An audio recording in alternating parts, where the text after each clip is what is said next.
Good evening, ladies and gentlemen. Welcome to the regular council meeting rescheduled for the last meeting in July. First order of business is the Pledge of Allegiance. Pledge allegiance to the flag of the United States of America and to the republic for which it stands, one nation, under God, indivisible, with liberty and justice for all. I salute the flag of the state of New Mexico and the Zia symbol of perfect friendship among united cultures. Thank you, everyone. The first item on the agenda would be the approval of the agenda. Mr. Mayor Pro Tem. Yes. I would like to request a closed session to discuss threatened litigation regarding a response to an IPRA request that could have financial consequences for the town of Edgewood to be added to tonight's agenda. Okay, this is my understanding is this is an emergency measure adding a closed session to the agenda. I would like to add that closed session as the first thing on the agenda, and I would like to ask for the approval of the agenda and make a motion to do so. I have a question first. When did you become aware of this, and why weren't we notified by email? It was brought to the town attorney's attention on July 20th, and really the morning of the 21st, so just less than 2 days ago, and pursuant to the emergency procedures laid out by the Open Meetings Act, there was no time to amend the agenda. I'll make a second. We have a motion and a second to approve this evening's agenda, adding a closed session. I believe we should vote on that. Council? Mayor Pro Tem, I would like to add public comment as well, right before action items so that we can hear the public before we take action. So right above item 3, action items, add an additional public comment on general matters. Yes. Second. Okay, so that's a motion and a second to add public comment in front of item 3. Yes. How do you vote? Counselor? Counselor Jaramillo? Aye. Counselor Abraham? Aye. Counselor Holly? Aye. I vote nay, but that's fine. We add public comment.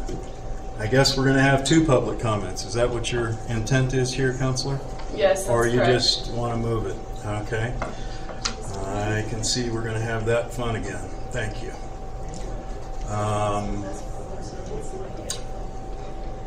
How do you vote on the agenda, Counselor Jaramillo? Aye. Counselor Abraham? Aye. Counselor Holly? Aye. I vote aye. We are now in closed session. We'll be back.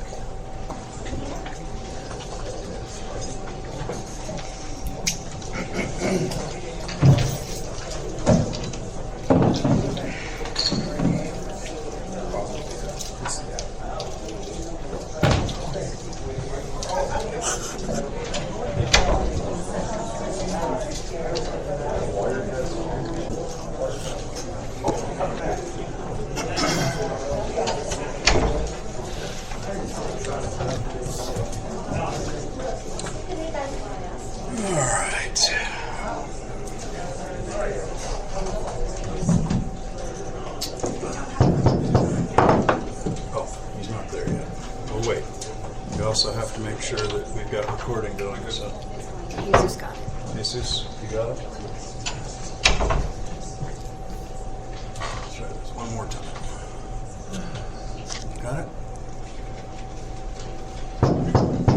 Okay, we will will come back into open session. I make a motion to come out of closed session, having discussed only the matter before us, which was the possibility of impending litigation.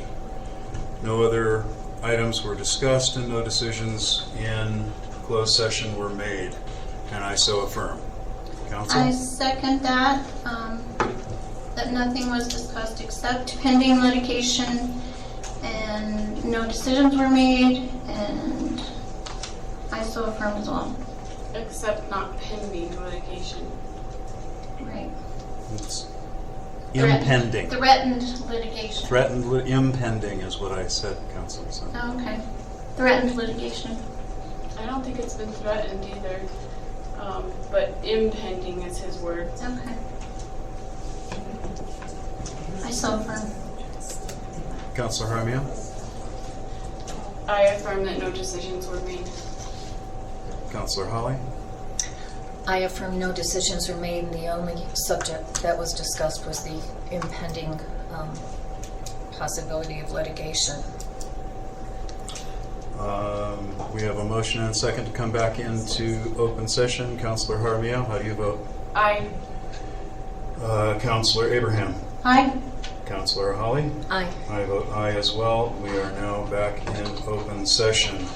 The next item on our agenda is the consent agenda, and I would move to approve our consent agenda this evening. Mr. Mayor, I make a motion to remove all council minutes for separate discussion.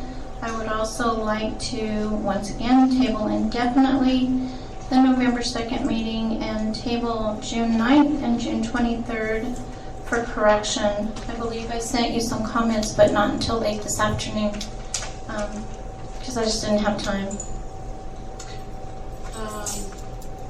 Councilor Abraham, are you saying that you want to remove 2B through F?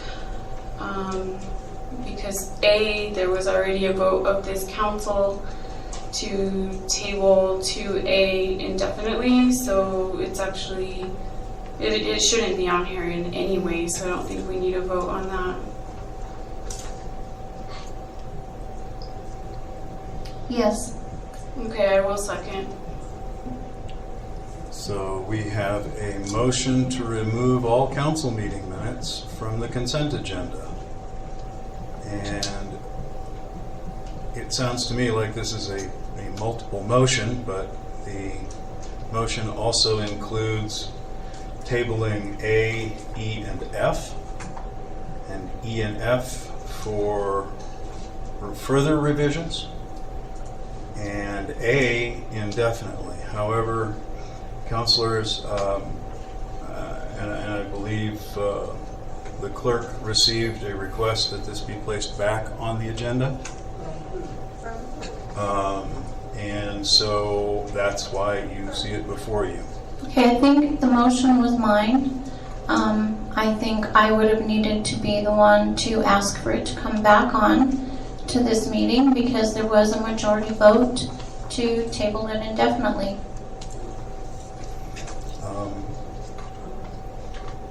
Well, I suppose I can go into the reason why each of you now has the right to put things on the agenda. So I don't think I need to review that. But Okay, so regardless, things from 6 Yeah. years ago, if we want to bring them back and rediscuss them, we can do that? I have no idea, Counselor. If you want to try, I'm certain you're welcome to do so. I might do But- that.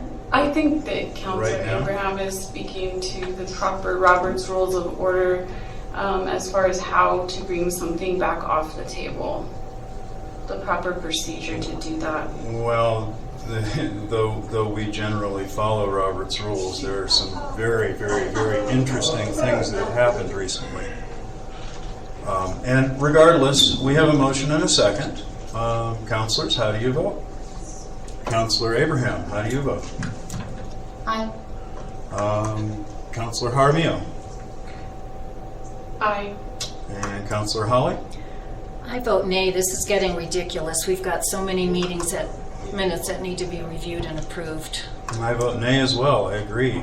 Well, We if need we to have- could agree to take them out of the consent agenda and discuss them separately, maybe we could get some of them passed. But you guys refuse to Well, actually as, put the as, changes that we asked for. You refuse to table an illegal meeting, even though we voted on it. Counselor, we are talking about the consent agenda right now, not about past history. The current history is that we have had this discussion, and now we have a consent agenda. I have made a motion to approve it. Do I have a second? Second. We have a motion and a second. Any further discussion? Yes, I do have discussion. During the meetings where you allowed us to remove items from the consent agenda, we were successful in passing many things. But when you don't allow the minutes, for example, to be removed from consent agenda, if anyone out there doesn't know, it means we're voting on the whole entire list. And if there's one item in there that's incorrect, we can't in good conscience approve the whole thing. So what's happening is you're preventing us from removing some of the incorrect items and approving the town's business. So if anyone is holding up town business, it's you two. Excuse me, Counselor, but you did ask to have some minutes tabled. That's not working on them. You're just pushing them off down the road again. And so that's why I voted no.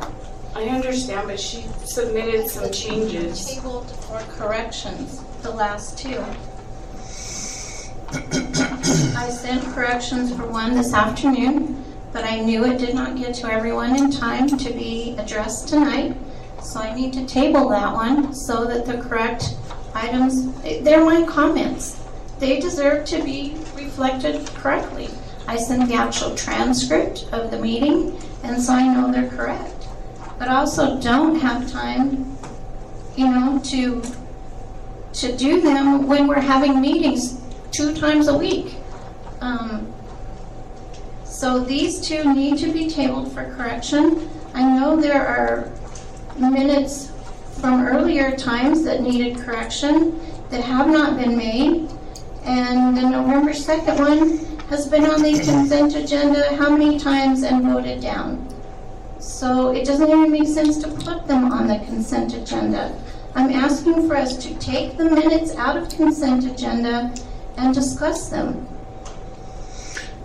Council, we have a motion and a second. Is there any further discussion? If not, I will call for the vote.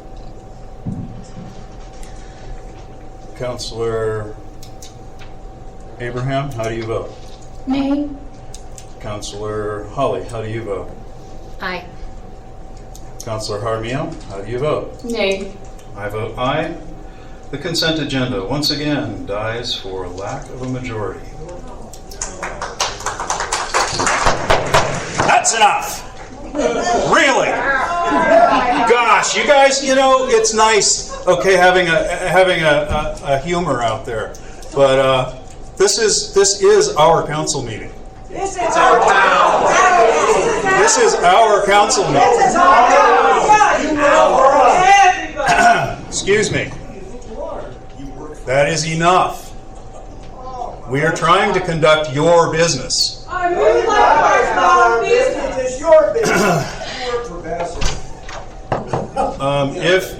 If we cannot keep order, we will clear the gallery. If you clear the gallery, I will not tolerate this kind of abuse for our council. Act right. Then behave like a council and we'll behave like an audience. We are now missing one councilor.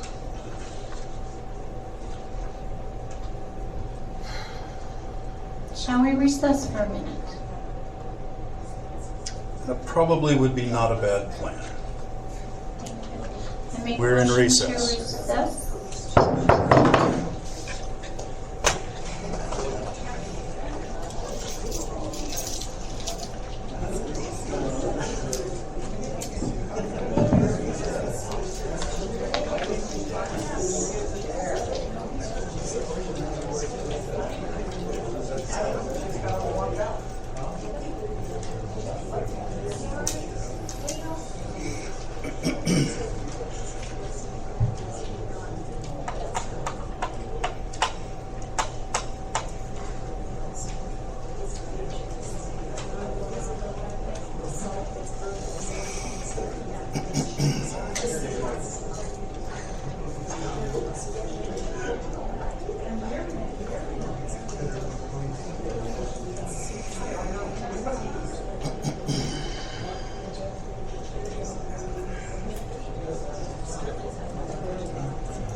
Is it a minute? It's gonna be.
I would like to ask you guys to quietly support us, if you would please. We do not need any reason to make this harder than it is.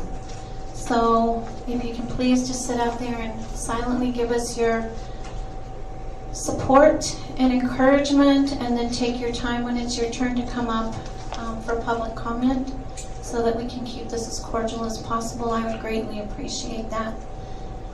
I know you guys are all emotional and emotionally charged, and so I ask, please,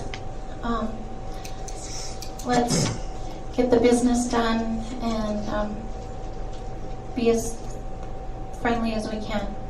Thank you. Thank you, Councilor Abraham. I appreciate that. Is Councilor Jaramillo going to rejoin us anytime soon? She will. There she is. Great. Cover. So we are all now present. We will resume with public comment.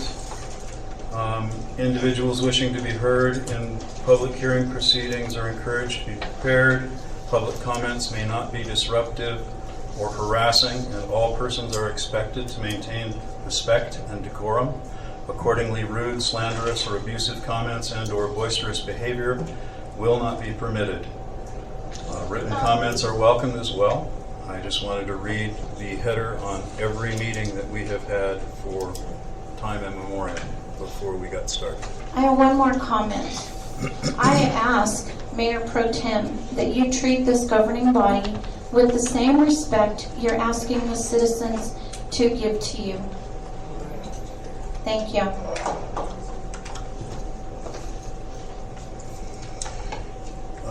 First on our list is Mr. Thomas McGill.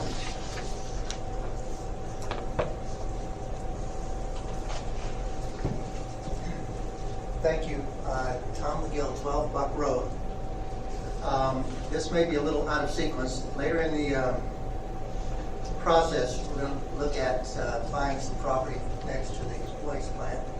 I would like to say my sister-in-law... Excuse me, can you use the microphone? Is it on?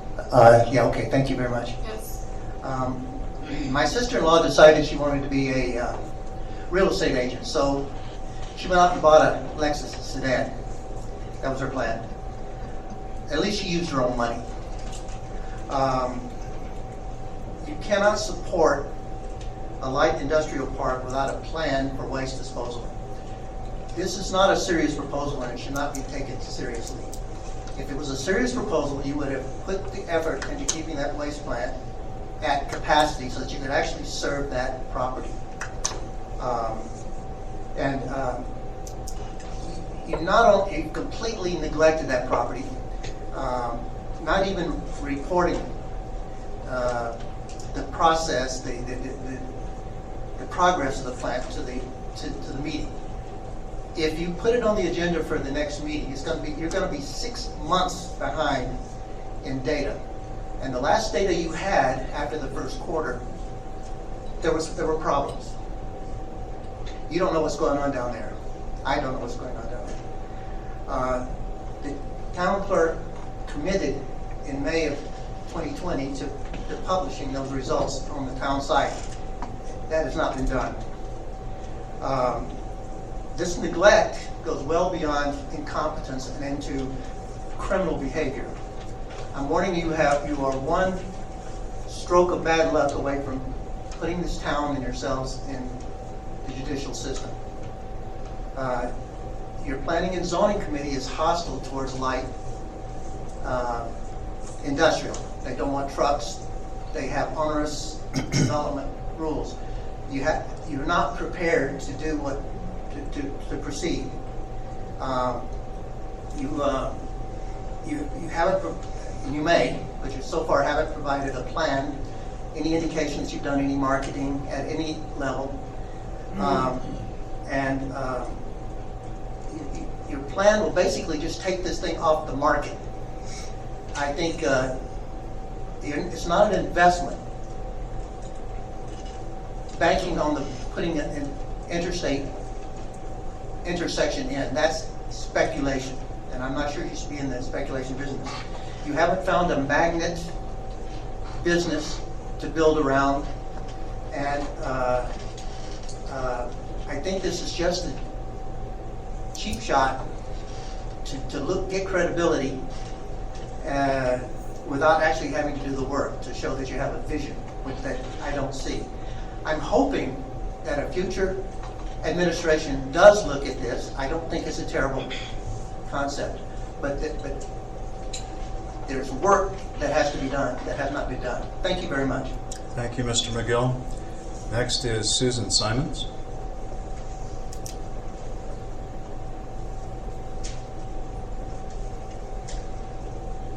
Good evening, my name is Susan Simons. I live off of Windmill Road on Hillcrest. And I'd also like to talk about this business park. Often, if you build it, they will not come unless they have schools and houses and homes and parks and something for the kids to do. This is, first of all, I have not read the comp plan since it was ramrodded through. But is this part of the comp plan that everybody was so excited about? I just want you to think of more than putting in a business because they got a revolving door business plan down in Moriarty. Let them worry about the business and we will take the homes. If we could use that same piece of property for housing, it would be pretty damn good.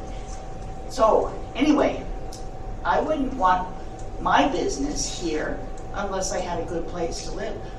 I know some folks who are actually employed by the town can't find a place to live in this town. So please consider, before you bring any more business in here, what are you going to do with those folks? And they would also probably like a very functional town council too. Thank you. Thank you, Ms. Simons. Next, Karen Kaiser.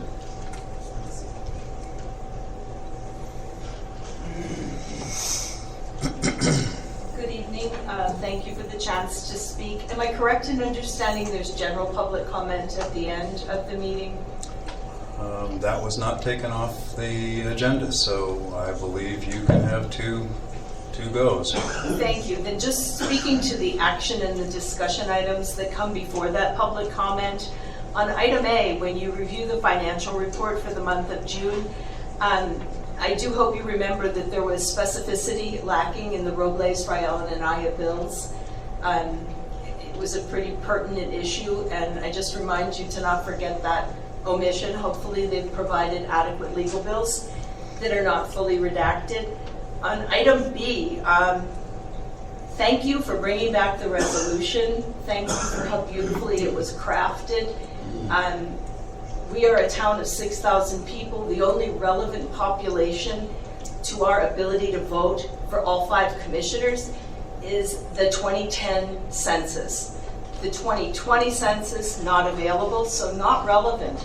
We are nowhere near 10,000 people. We have the legal right to vote for the new commission that will sit where you all are seated, and we want that right. And I beseech all of you to give us that right. That I think, unfortunately, we would. I don't want to threaten legal litigation and create the need for an emergency closed session, but it is our legal right, and we will enforce it. Hopefully, we'll do it with your graces. Third, I agree on the purchase of the land. To me, the light industrial is a brilliant idea for this town, and it should be done by an entrepreneur. not the town. I'm in favor of capitalism. Let a business person bring that to our town. Make it easy for them to bring it to our town, and it will come. And you don't have to force it or own it or buy it. We haven't done well with Town Hall. I believe we're selling it for 50 cents on the dollar what you paid for it. I don't think the town of Edgewood is an appropriate real estate investor. Thank you. Thank you, Ms. Kaiser. Next is Sabine Price. Ms. Price? Okay. Sterling Donner is next. Mr. Donner. Yes, I'm Sterling Donner. I'm off Windmill Road. So, one of the greatest presidents of the United States said, "We the people are the rightful masters of both Congress and courts, not to overthrow the Constitution, but to overthrow the men who pervert the Constitution." Abraham Lincoln. Unfortunately, the phrase and purpose of "we the people" has been reversed. Elected officials, some, now recognize themselves as "we the people" and have established the citizens of this town as "we the servants." This not only needs to be, but must be reversed. Elected officials, regardless of whether they are on town council or the U.S. Senate, need to realize that they are "we the servants." They should be looking out for the best interest of "we the people." So in closing, we the people have spoken for months about what it is we want.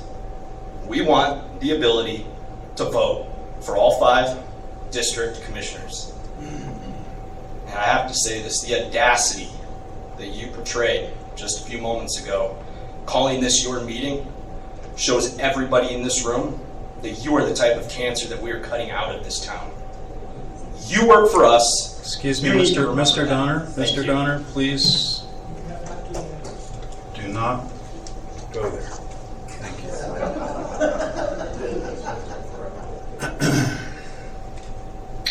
Mr. Lewis Abraham. I'll wait until the second one. Mr. Kenneth Brennan.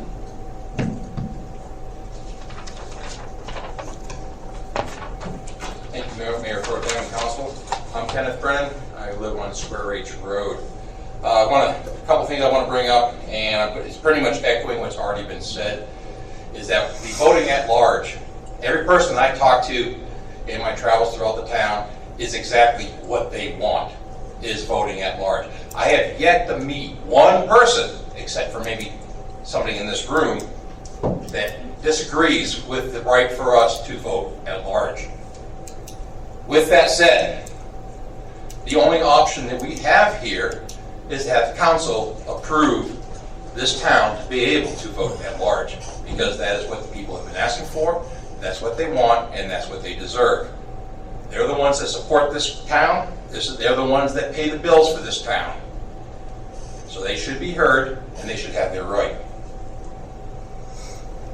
On the idea of the proposition for the property on Bassett Road, you're right, this town does need industry. However, there's not very many people in this town right now that I can see that know exactly how to go and promote that property to bring the right businesses in. We need to be out there courting industrialists that can come to us, give us good ideas on what to do, how to do it, and they can let us know what do they need to make that prosper. Then as the town, we can then turn around and start putting those ideas in place. So both the town will prosper and the person who comes in to develop that land will prosper. But if the town tries to take this on their own, I see nothing but a failure coming down the road and a big bill for the town. We cannot afford that.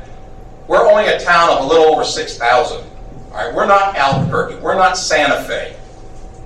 All right, we are not a big city. We don't have that kind of money just to toss it around. So I strongly suggest that the town does not purchase that property, but yet go out and court people that can come in to purchase it and start developing it. We don't have the ability to do that on our own. The last thing that I want to go, like I said, that's already been hashed out. Mr. McGill said that quite elegantly. I could not agree more than what he was saying. And the last thing that I put down in my notes, it was not there originally. You're right, the people here, we need to be talking a little bit more respectful and being a little bit quiet. However, the same is expected from the council and the pro tem mayor. Outbursts on either side are not good, not helpful, and should not happen. Thank you. Thank you, Mr. Brown. Next, we have Barbara Barrack.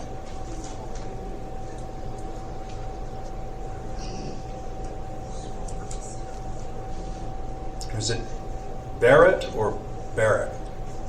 I'm Barbara Barrett. Ah, okay. Okay. And I live on Pinto Road. And I'm just a little confused because this is over and over and over and over.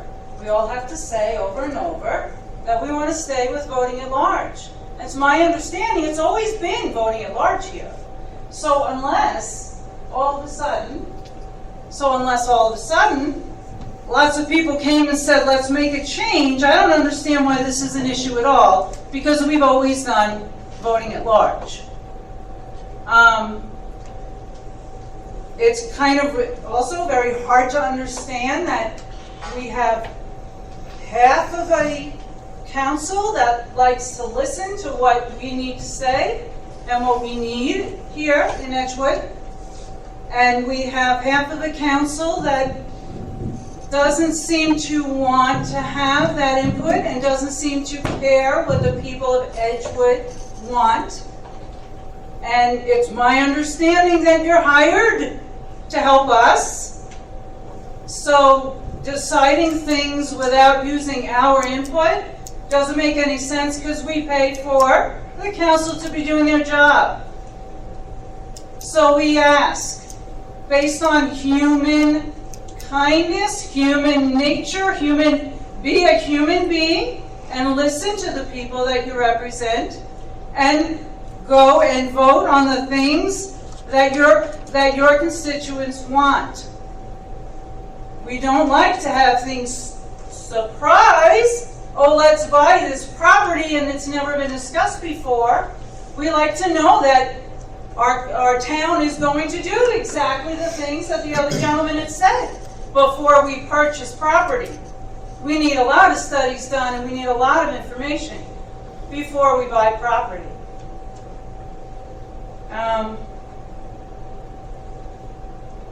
I really don't know what else I can say because it's just over and over and the same things, and hopefully eventually you guys will all listen to what the people that you represent and you'll vote for vote at large because that's what your constituents want. Thank you, Ms. Barrett. Next, we have Chris Barrett.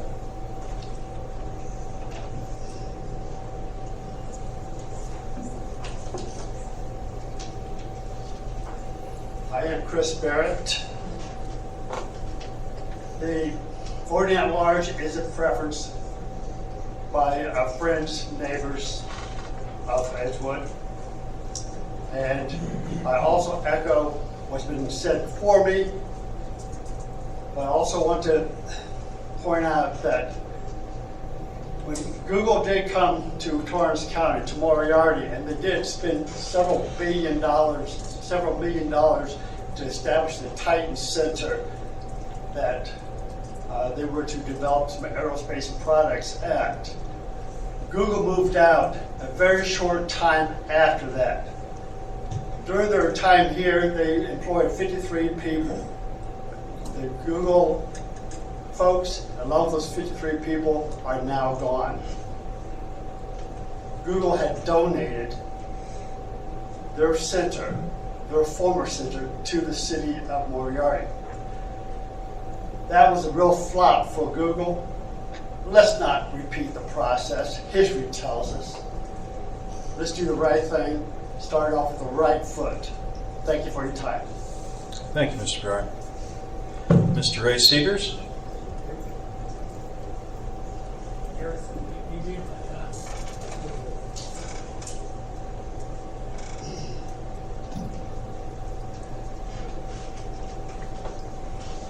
Yeah,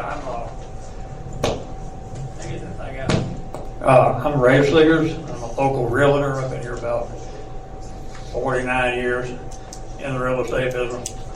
But my comment has nothing to do with the usual hot topics. I'm a property manager, and we're the largest property manager out here. And I walked by the town building, the previous headquarters, and my office is right next door. And also, we recently paved a street north of town for a client of mine. And I got to realizing what a tremendous amount of damage is being done to that former building, our former headquarters, there on US 66. You want to sell it sometime in the future, for God's sake, maintain it. You've got a $50,000 parking lot completely falling apart because nobody is killing the weeds, you're letting them take over, and you might be beyond repair. We've had to do this for our clients, and you've got the materials, you can spray those weeds, you can keep it back, but as they grow, and obviously this is the year they're going to grow, okay? You're really letting our property go to hell. That's my comment. Thank you, Mr. Seegers. Mr. Phil Anaya? Later. Later. Ms. Wendy Brothers?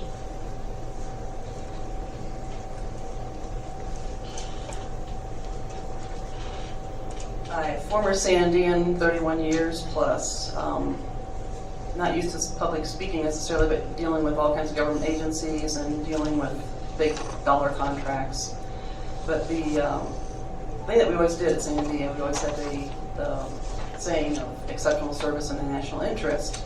And this is what we're placing our trust in. And I've never thought I had to come and say anything, that you're representing us to be honest, have integrity, and to be a steward of our taxes. And I know this is not a very rich city at all. You can look around, drive around any of the back streets here, and you can see that there's some people that are really hurting, and they don't have enough money to get by on daily things, and I can't see that they want to spend money on a speculative land purchase that may or may not be something that's going to have unintended consequences where you're going to be spending more money trying to maintain it.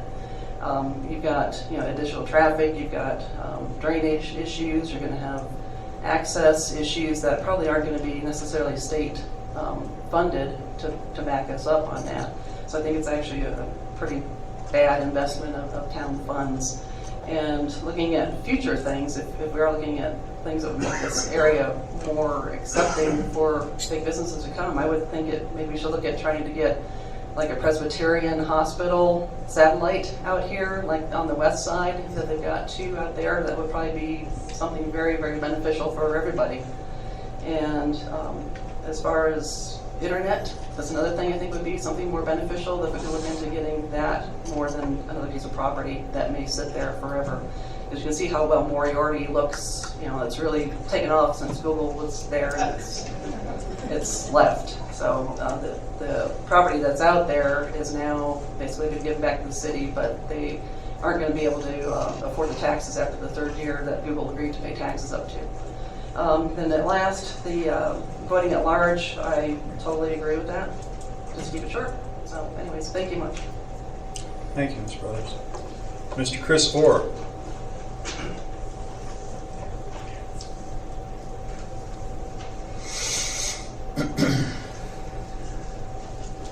Council, thank you very much. I just want to express one more time that I support voting at large. I also have three neighbors, three households that were here last week or last Wednesday, whenever it was. It seems like it just keeps on going. They support voting at large. Sounds like everybody wants voting at large. So that's my 2 cents on that. As far as the property goes right now, I don't think the town is in the position, or the town needs to start thinking about purchasing a large chunk of land right now. We don't really have a plan for what's going to happen. We have this vision of what we want to happen. We haven't worked towards getting to that vision. And I heard last meeting that, if we don't buy this piece of property right now, we're going to lose it and somebody else is going to jump in there. I see so many pieces of property around here that have had for sale signs on them for the last 10 years. So I seriously doubt anybody's chomping at the bit to go grab that piece of property. Let's cool our jets. Let's think about, what kind of a plan. Let's look at some investors. That's the thing. Get an investor in here because, the town doesn't want to sit on a big chunk of property that we have to maintain and, whatever else happens to come with it. So please vote at large. Please don't buy any pieces of property right now. Thank you. Thank you, Mr. Orr. Ms. Nora Orr?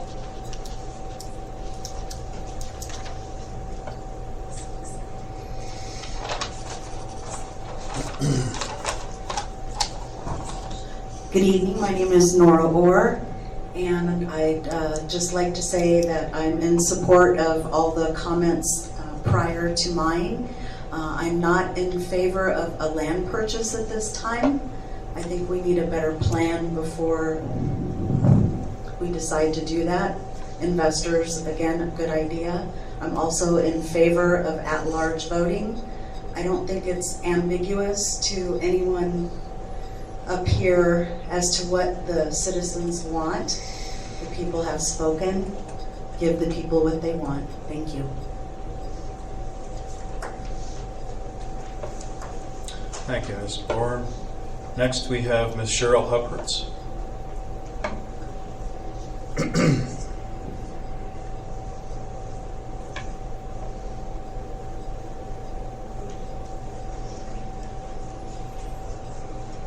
I want to speak to the property that we're considering purchasing, and I would like to speak later to other issues. I guess I thought purchasing the property sounded like a pretty good idea. We had public meetings a couple years ago where the public came and we sat around tables in here and had friendly discussions with planning and zoning. And one of the things that came out of those meetings was that people were interested in an industrial zone, an area in our town that could be for industry where we could try to have some sorts of jobs that pay a little more than minimum wage that our restaurants do. And so everybody in this town does not have to drive to Albuquerque to work. We also had a survey done at that time, and that was on the survey also that people were interested in an industrial zone. I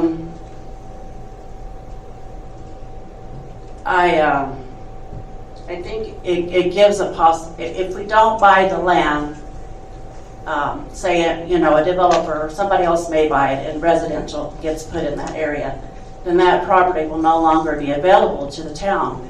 And there's not very many areas in Edgewood where there are large pieces of property. Most of them are smaller pieces, so it's hard to find a large piece of property that you could put an industrial zone in. I've also heard that there's been interest from AYSO in putting grass fields out there and having tournaments because they run out of space in Albuquerque to do that. There's soccer fields out in Bernalillo. So that would be another possibility for that land, as it's close to the sewer plant and the reuse water could be used to water those fields, which would bring people into the area for events and tournaments and to be in our businesses. Now, it is up in the air whether we'll get a second exit there. We don't know that for sure. I did look up the price. It looks like it's a very reasonable price, and it be hard to find that again. I hope that I realize everybody before me is against this, but I would like the council to do a little more discussion on that. I was a little disappointed last week. I do want to address one thing. is the refusal to go into closed session to discuss this last week. I believe that you as a council could have discussed this first and discussed it before it was presented to the public. And I believe that if you, we always talk about the Open Meeting Act. In the Open Meeting Act, on pages 29 and 30 is the compliance guide, and I'd like to read that to you. Meeting for the discussion of the purchase, acquisition, or disposal of real property or water rights by the public body. Commentary. This exception is intended to enable a public body to consider the purchase, acquisition, or disposal of real property or water rights without the risk of alerting those who take action that would result in lost opportunities or greater costs to the public body. The exception applies only to discussions of the proposed transaction it covers.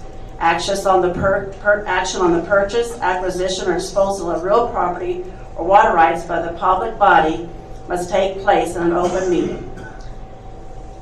I think council needs to, in the future, decide whether you're interested in purchases and discuss that among yourselves before it comes to the public. That is the appropriate way to discuss purchases. And I know that you're trained that in the meetings that you, the municipal league training that you take. So I just felt that was very out of order last week that did not happen. And that's all I have to say for now. Thank you, Ms. Hubberts. Mr. Ted Hubberts and Stephanie Herrera, I guess, donated time to you. Do you wish to speak, either of you? No. Thank you.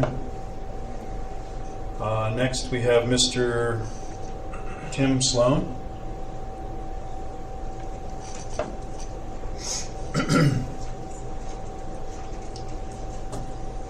I'm Tim Sloan and I live off of Horton.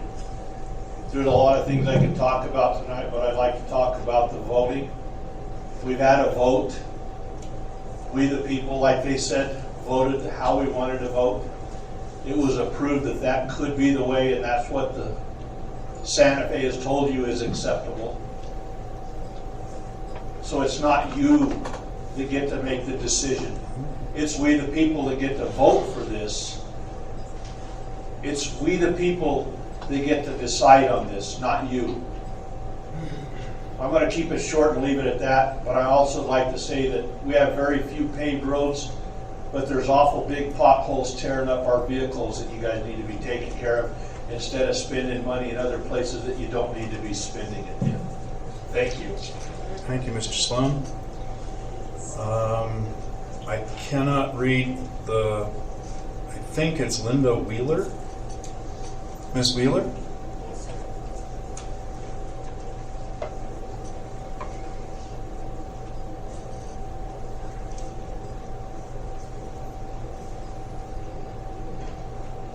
My name is Linda Wheeler. I'm 81 years old.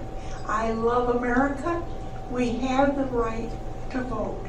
And I'm hoping that all the council will indeed allow us the opportunity to do this. The right to vote.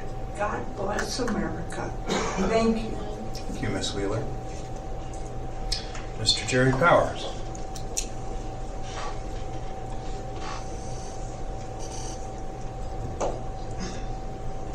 Good evening. Good evening. I'm Jerry Powers.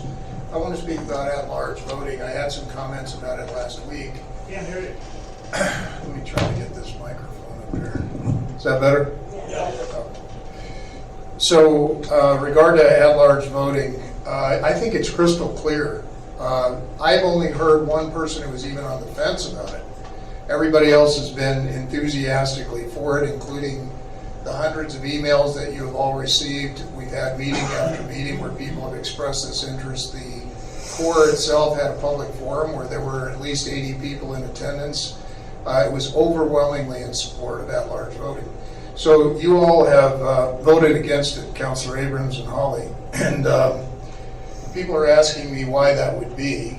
And I don't really know the motives, but I know what the excuses have been. When the public is so adamantly for it, you have relied on confusion. you're confused about the way it ought to be and what you can do and you can't do, and you ask for guidance from the Secretary of State's office. This happened before regarding the special election that was called for last year. And when you got guidance from the Secretary of State's office saying you had to hold it in August, you still refused to do it and had to be brought in front of a judge in order to do it. No council should have to be brought in front of a judge to follow the advice they get. When you get the advice you don't like, you ignore it. Same thing has happened here. So first you went to the Secretary of State's office, and they came back and said they don't decide that. They're not going to decide that. I've got a letter from the Deputy Secretary of State saying that the particular issue of whether the election of the town of Edgewood's municipal officers will be at large or districted depends on the interpretation of the municipal code. And they administer the election code, not the municipal code. You've been told, you all have been told this. Then you didn't get the advice you wanted there, so you went to you said you needed to hear from the AG. When you both voted against at-large voting at the last meeting, or maybe it was the one before, you both said the same thing about it. You wanted to hear from the AG. So our local newspaper contacted the AG's office about this, and there's a quote in there. When they reached out to the AG, they talked to Matt Baca, and he said, here's the AG's comment on the matter. Our office, the Secretary of State, and the courts have all given sufficient guidance to the town council to take the next steps in carrying out the will of the voters. So everybody has said that. You're out of agencies. The excuses are flimsy. People are clearly for it. You just need to do the right thing. You have that opportunity tonight, and I heartily encourage you to do it. With regard to the property, I've never been in favor of the government getting in competition with private industry, and private industry always does it better. I've seen light industrial parks that were heavily capitalized fail, just like in Moriarty. Santa Fe had one that did the same thing.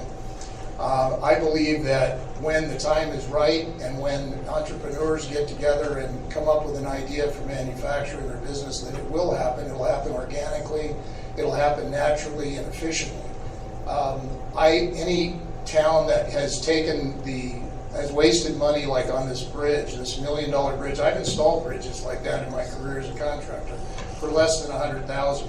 The town is going to have about almost $1 million in it by the time they get done. That's how inefficient that government can be at doing something.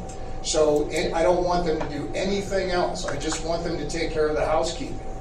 Roads, law enforcement, fire protection, that's what government was set up for things we can't do ourselves. We can develop our own properties. So those are my comments. Thank you. Thank you, Mr. Powers. Miss Martha Eden. I will wait to the next session, the next We have caller number 2. You are unmuted. Do you wish to speak? Hello? I don't hear anyone at caller number 2. And someone named Linda. Do you wish to speak? You have to unmute yourself in order to speak if you wish to.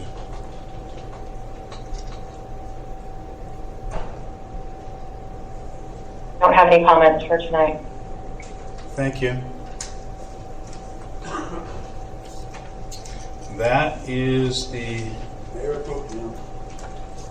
Yes. You should have my signature there on the sheet to speak. Well, Mr. Ring, please. I don't see it. Well, I'll direct this initially to Mr. Powers. Since he's been able to find a new town, perhaps he can look at the information from the old town and determine that the town will not be paying over $1 million for that bridge. The town, in fact, will be paying $84,115.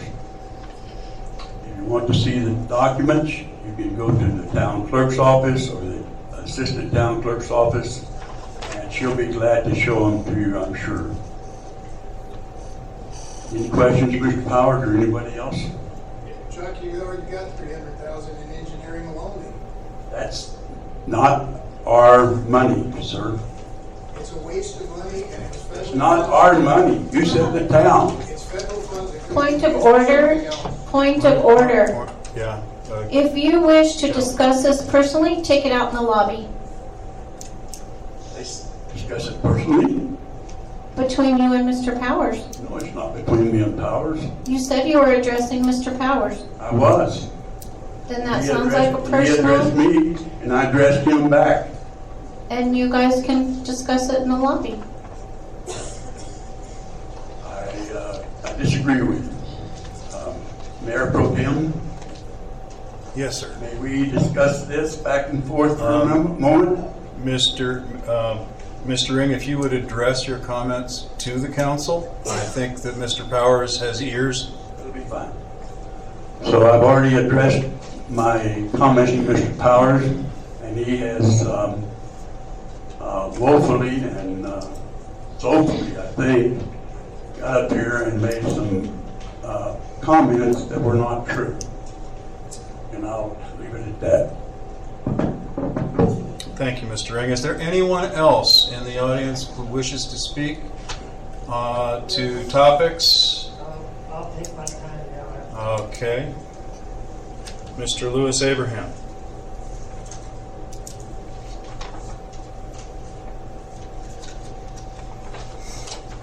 Lewis Abraham, Morper Lane, I'm sorry. Your consideration of purchasing property when you can't maintain our previous office is unreasonable. You can't maintain that, the water system, then you want to buy more property that's going to need maintaining before it can ever be put to use. And I'm also in favor of open voting, at-large voting. Thank you. Thank you, Mr. Abraham. If no one else wishes to speak, we will move ahead. The first is discussion, action, and approval of the financial report for the month of June 2021. Mr. Mayor Pro Tem, I make a motion to approve the financial report for the month of June 2021. And I'll go ahead and second. Discussion? Councilor Abraham? Let me find it.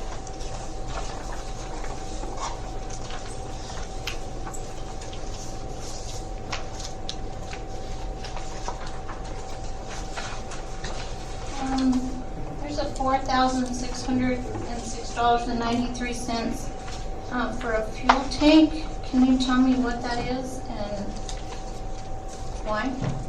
Mayor Pro Tem, Council, so our dump truck was involved in an accident this past winter when it was paving the roads. It was, the league determined it was essentially both at fault. And so we had the truck repaired. Once we had the truck repaired, then they filled the tank up and found that the tank was damaged as well. So we had to then go out and purchase a new tank to repair the dump truck. Okay, thank you. Mr. Mayor Pro Tem? Yes. I do have a question on page 5. Is it Hallis Power Systems? Can you tell me what those expenses were for? Yes, Mayor Pro Tem, Council. So that's for the wind generator at the wastewater treatment plant. So we try and do semi-annual maintenance on it. This was kind of the bigger maintenance on there where they went in and replaced rotors and did a whole bunch of work to it. So this one should come up annually just for maintenance. Sometimes it's a little bit more expensive depending on the deterioration of the brake rotors on it. Thank you. Mayor Pro Tem, clerk on page 9, Smith Engineering Company, a payment of approximately $1,100 for site development review. I was curious what that is. Yes, Mayor Pro Tem, Council. So Smith Engineering, they're one of our on-call engineers, and we had them come look at the property where the residence is trying to build in a flood zone. And so they analyzed and figured out essentially what, if they could build in that flood zone, and second, what would need to be required of it.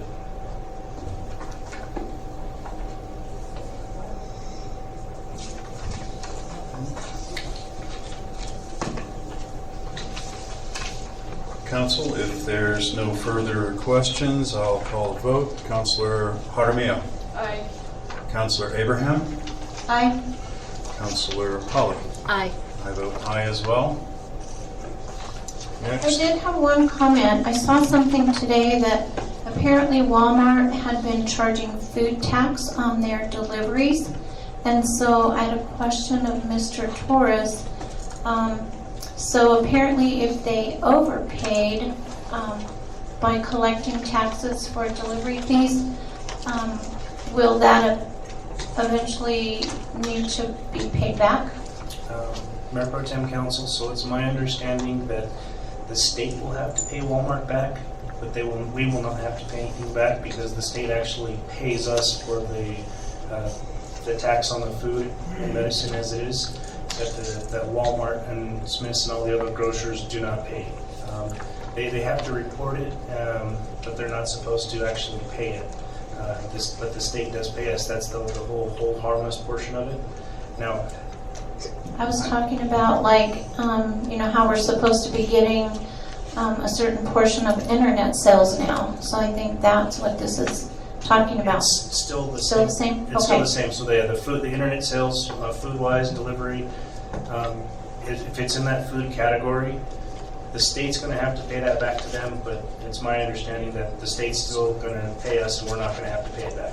Okay, so they're not going to claw it back. As long as we are under 10,000, we're safe. Okay, thank you.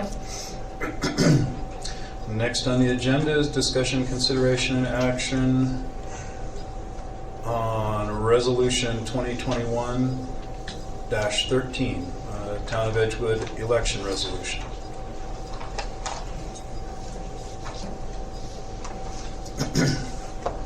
So, Mr. Mayor Pro Tem, I brought this forth because when I presented something similar at a previous meeting,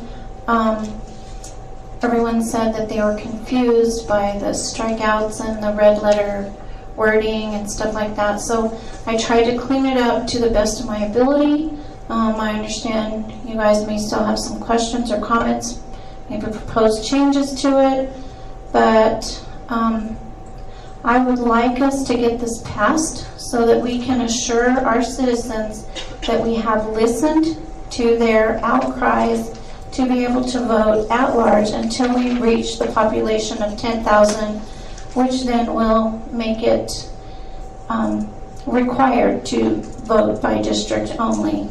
So this, I think I had sent a copy that also had a judge on here. What happened to that? A municipal judge should have been on this. When we're calling for the local election in November, we need one municipal judge on there as well.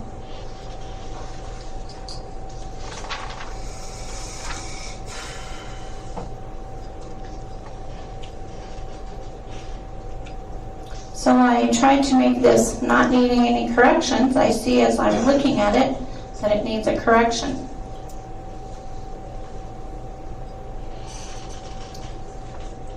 So I'm ready for you guys to discuss it and ask questions if you have any.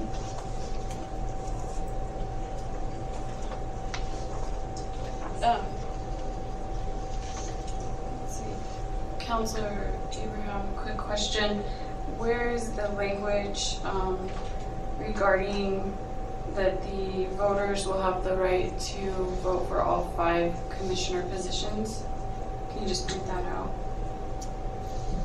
This may not be the copy that I sent to Juan, because the one that I had clearly stated that we would be voting at large. Mayor Pro Tem Council, if I may, so it says on the first number 1, at the next regular local election to be held November 2nd, 2021, persons shall live in and be elected at large to fill the following elective offices. Right, and that is not That's not. That is not what I presented to you.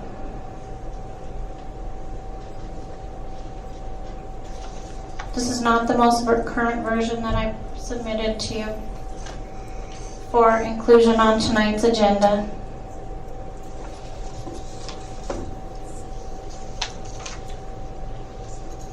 Is there a way for us to pull that up? If we could take a recess and pull that up.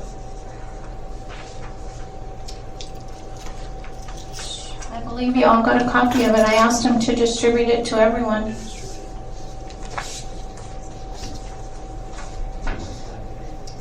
Is this what was submitted to the packet? I thought it was. This is what might have been submitted to the packet, but this is not the one I asked you to put on the agenda tonight. Mayor Pro Tem, can we take a recess to get the proper copy?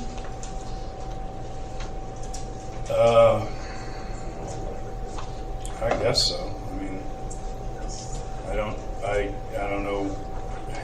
This is highly unusual because we've got what was distributed to the public, and now we're going to take up something that the public hasn't had in their hands with regard to the Open Meetings Act. I don't know. I would ask legal if this is a reasonable way to do this, or do we have to take other action?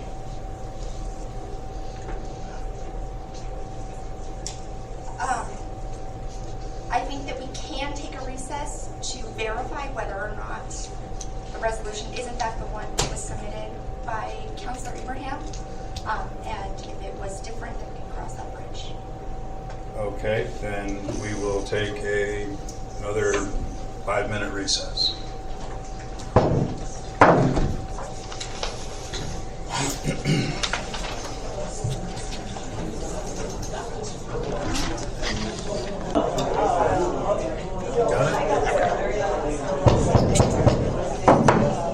All right. We have verified and clarified that the resolution that was in our packets and that has been published was indeed the one that was sent to us. I sent the wrong one. I attached the wrong file. How do you want to proceed? I would like to make corrections if possible. If not, I will resubmit for discussion at the next regular council meeting. What's the pleasure of the council? Councilors? I would like to put this matter to rest for the people and ensure that they can vote for all 5 commissioners and get this done tonight. They've seen the previous packet resolution that had the wording, so I think we're probably fine. I think everyone in the room here, we know what they want, so I would like to move forward with passing a resolution tonight. In my opinion is that we have wordsmithed on the fly before and it's gotten us in trouble, and I really hesitate to do that again. When was that?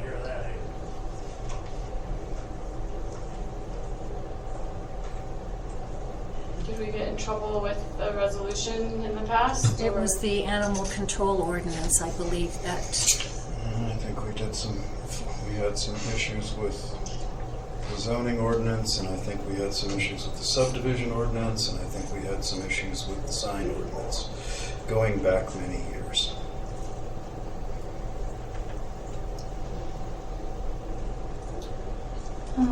I would make a motion that we table this and then have a special election, a special meeting as soon as possible to address only that. And I will submit the corrected resolution that I thought I had sent.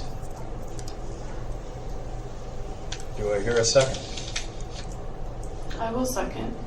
A motion and a second to table resolution 2021-13 to a special meeting yet to be determined. As soon as possible. As soon as possible. I have a motion and a second. How do you vote? Counselor Abraham? Aye. Counselor Jaramillo? Aye. Counselor Holly? Aye. I'll vote aye as well. So we kick this can down the road a little bit. Next on our agenda, discussion items. Discussion on possible purchase of lands located at 120 Bassett Road, Edgewood, New Mexico. Council, what's your pleasure?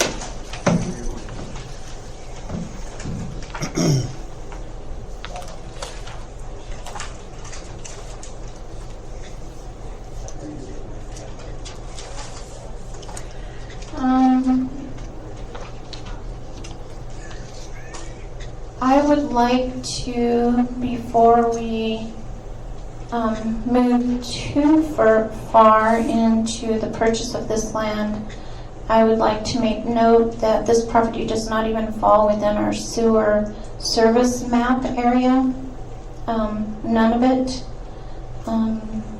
And that we've had several comments tonight saying that possibly we should let a developer buy this land at a very reasonable price, and that maybe the town should take care of the things it already owns before purchasing anything new. And I would like to have possibly, I thought we might have some kind of something in the packet that talked about what your plans for this property might be, and I didn't see anything in here. So I think we need some more information before we even consider purchasing this. Those are my comments. Mr. Mayor Pro Tem? Yes, Council. My opinion is that this is something that we should seriously consider. I know everyone talks about economic development, and we haven't seen much of that around here the last few years. And we have been sitting through a number of budget sessions, and we've been hearing a lot of requests and asks from the public for many, many things that they want done. And if we were to make it more conducive for us to get some business industry in here, we can diversify our tax base. So, you know, the roads and the youth programs that everybody wants won't be falling on our shoulders, our individual personal property taxes. I know from working with Avita, the Estancia Valley Economic Development Association, there have been times when business people have come through and the director of that organization has contacted the town and, you know, so-and-so, they're looking for property. Do you guys have an area in town, you know, that this person could develop and do something with? And they end up leaving Edgewood. We don't have anything. And as was said before in public comments, our comp plan that was reworked within the last couple of years did state that we needed industry, and P&Z worked on that industrial zone, on the zoning ordinance. And I think the price is right for that area. And, you know, we've heard that the town may be getting a second exit off of I-40. It would be in that area. And that is something I know that's been they've been working on for a long time, and our congressional delegation is behind. So, you know, we've got to make things happen, and this is looking towards our town future. And unless we all want our taxes raised, we need to figure out how to diversify that tax base. I think this is a good idea.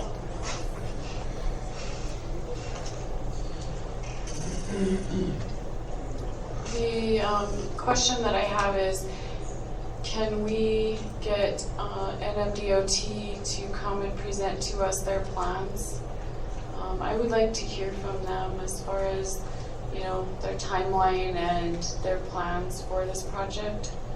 And I know that they have come out to the town in the past to present what they're going to do. I remember way back attending a meeting just right over at Edgewood Elementary in the gym, where the sound was horrible, relating to the bridge replacement. And so I know that they would probably be willing to do that. So I was just going to ask if the clerk could contact them and have them come present to us so that we can have that information as well. Counselor, we've been working with NMDOT, but they have the original plans from 1999 that haven't been acted on. And that was a 30-year plan for the I-40 corridor and included, I think 9 or 14 exits between Cedillo and the other side of Moriarty somewhere. I can't remember exactly how far.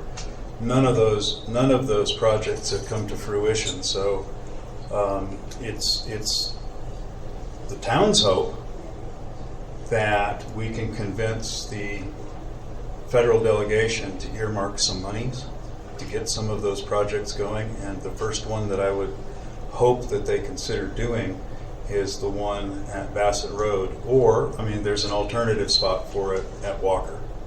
So either one. Williams Ranch. Is it? Oh, Williams Ranch, not Walker. Sorry, I'll start with a W for some reason in my mind.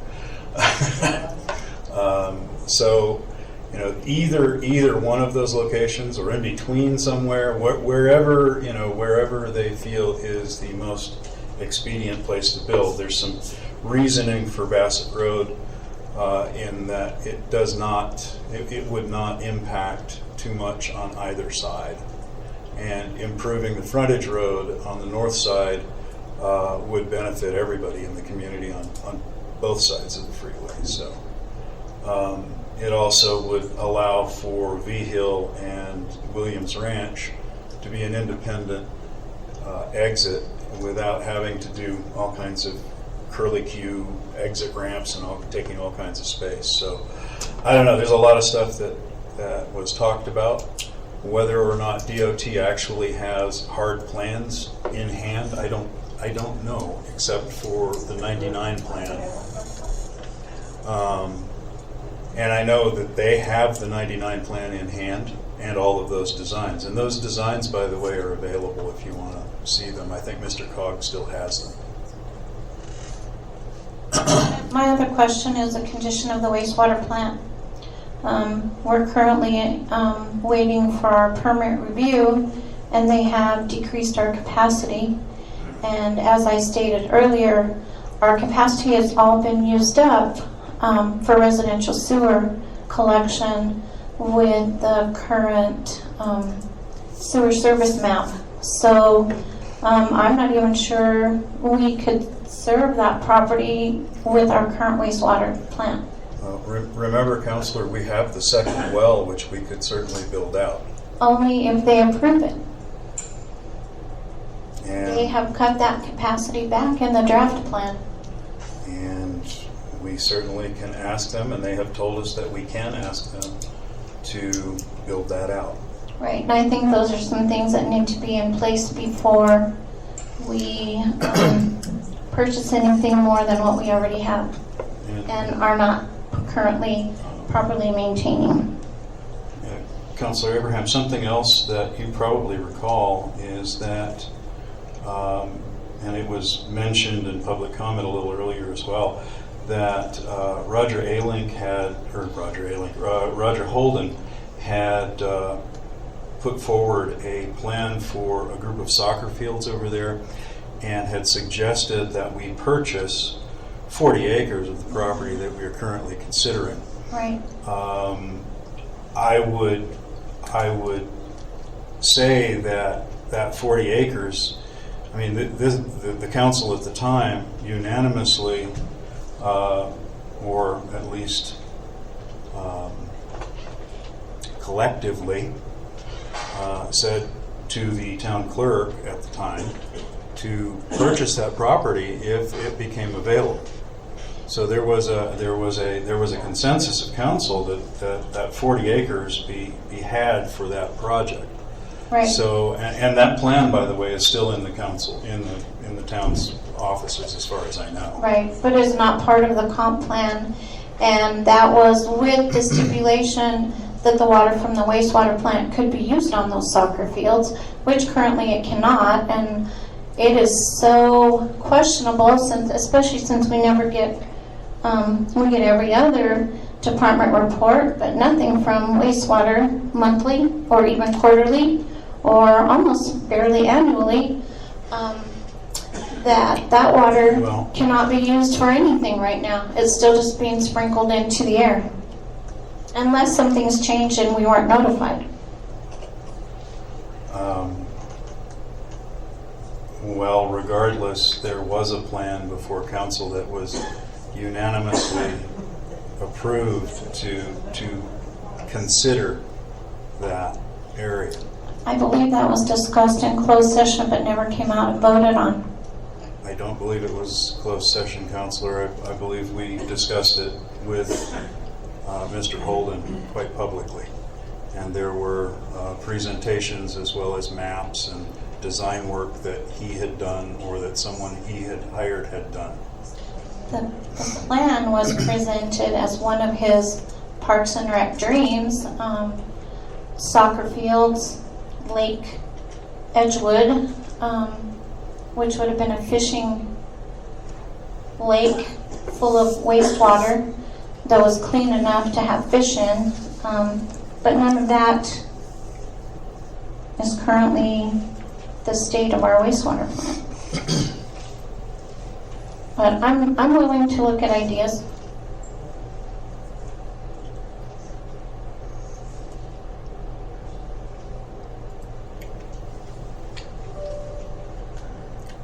Any further discussion on this evening?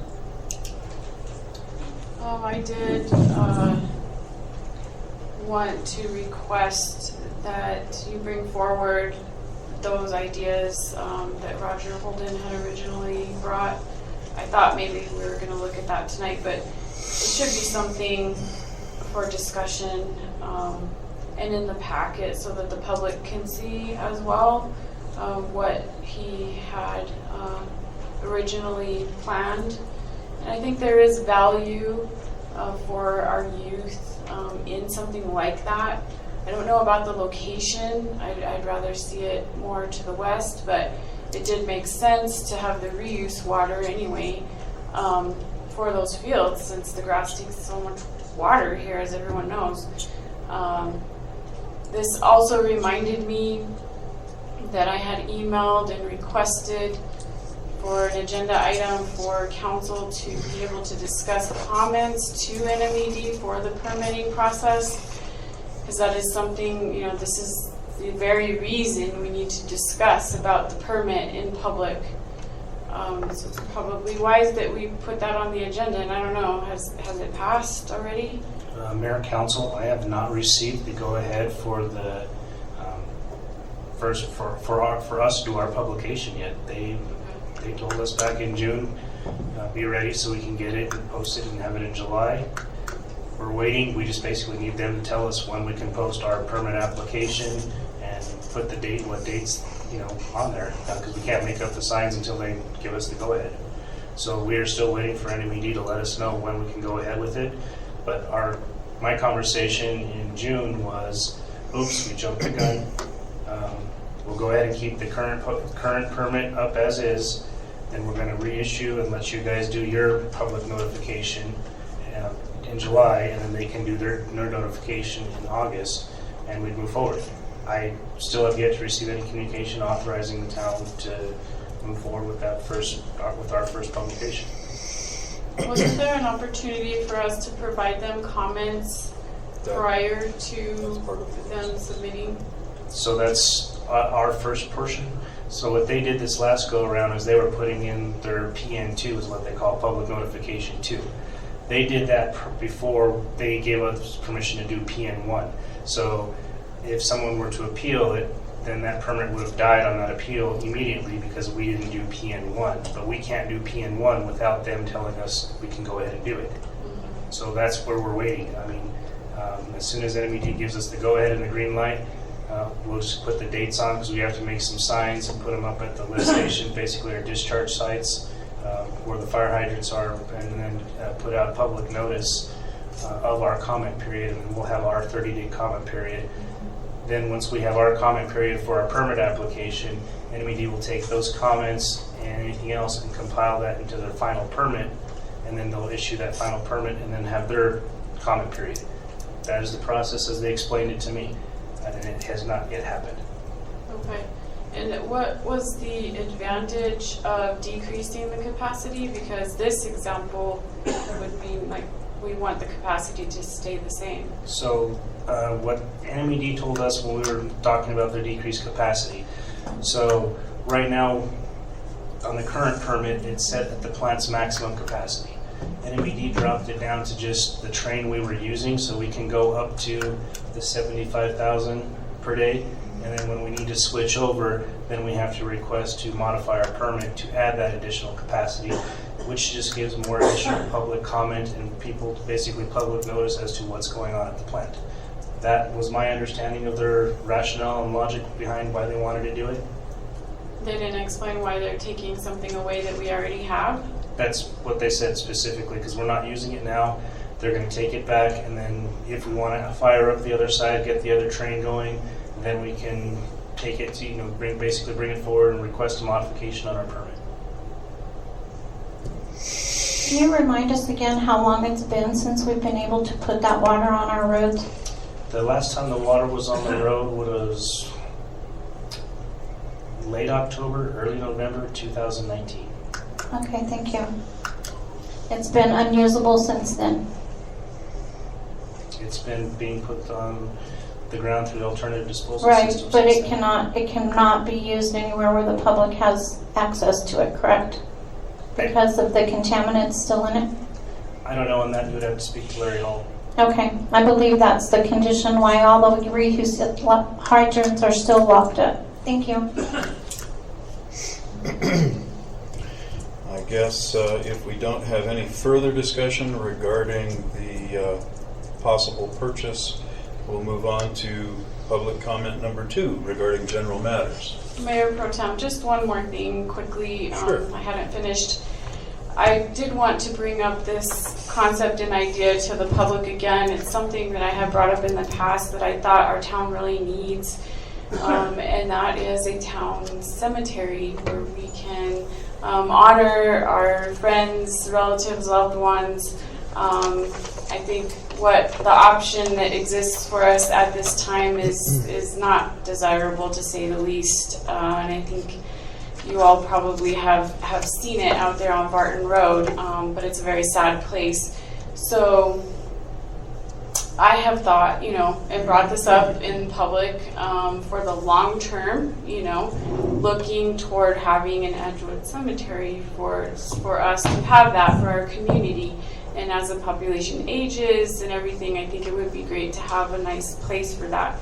I don't know, I'm open to ideas. I don't know where the best place for that is. Maybe it's not over there where the reuse water could be. So we could have some landscaping in the cemetery, right? Maybe it could be somewhere else, but I just wanted to let you all know I'm open to feedback if you think that's a possibility. I don't know, of course we wouldn't need 250 some acres to do that, right? So I'm just kind of curious about what the public's going to think about that, and then also the ideas that Roger Holden originally had. And I did hear, I think it was about 10 people this evening that were not in favor of purchasing the land from the perspective of government getting into the business of light industrial. And I would have to say I agree with that point wholeheartedly, that private industry and companies do things much, much better than government, right? So we don't need to be landlords. We don't need to be real estate brokers. We're not developers. But governmental entities, and this is, even in my campaign before I was elected, I said we do need to have public-private partnerships and things like that, working with other governmental entities. And I think if the town were to attract a developer, for example, that we could use our LIDA ordinance and other, let's see, well, we have the ordinance. I think we have some resolutions too, right? Which we have brought the hotel in with, because that gives them some tax breaks. And so that's another avenue that could be sought, is just to bring in a developer that would purchase the land themselves, not the town, but offer them those tax breaks. And so I think that that's a good route. I don't know that the town really needs that much land. And if we don't have, I'm hearing you say that there's really nothing imminent about the off ramp. So, I mean, I don't know how current your discussions were, but it doesn't sound like NMDOT is moving on anything at this time. So, I guess those are my thoughts. I'm still open to feedback and want to hear from people, but at this time I don't think that I'm inclined to, like I said, want to be a developer or a landlord or a real estate broker, right? So let's look at what Roger Holden originally had planned, because I know that was something that seemed it would be valuable to the kiddos and have a recreation area, and see what people think about that. But it needs to get into the packet. Okay, I guess, because I don't have two lists, I only have one, that I'm going to go through the list again. So Mr. McGill, you're up.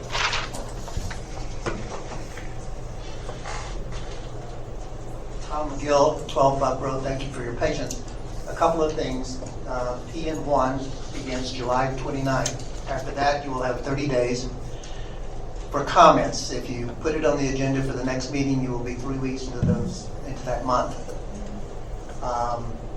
You will probably want to comment, because if you want to use that material on soccer fields, the current draft permit does not specifically allow that.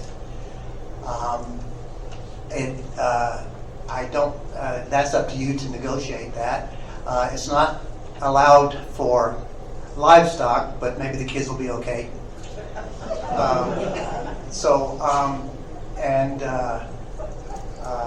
Anyway, thank you very much. Thank you, Mr. McGill. Next, we have Susan Simons.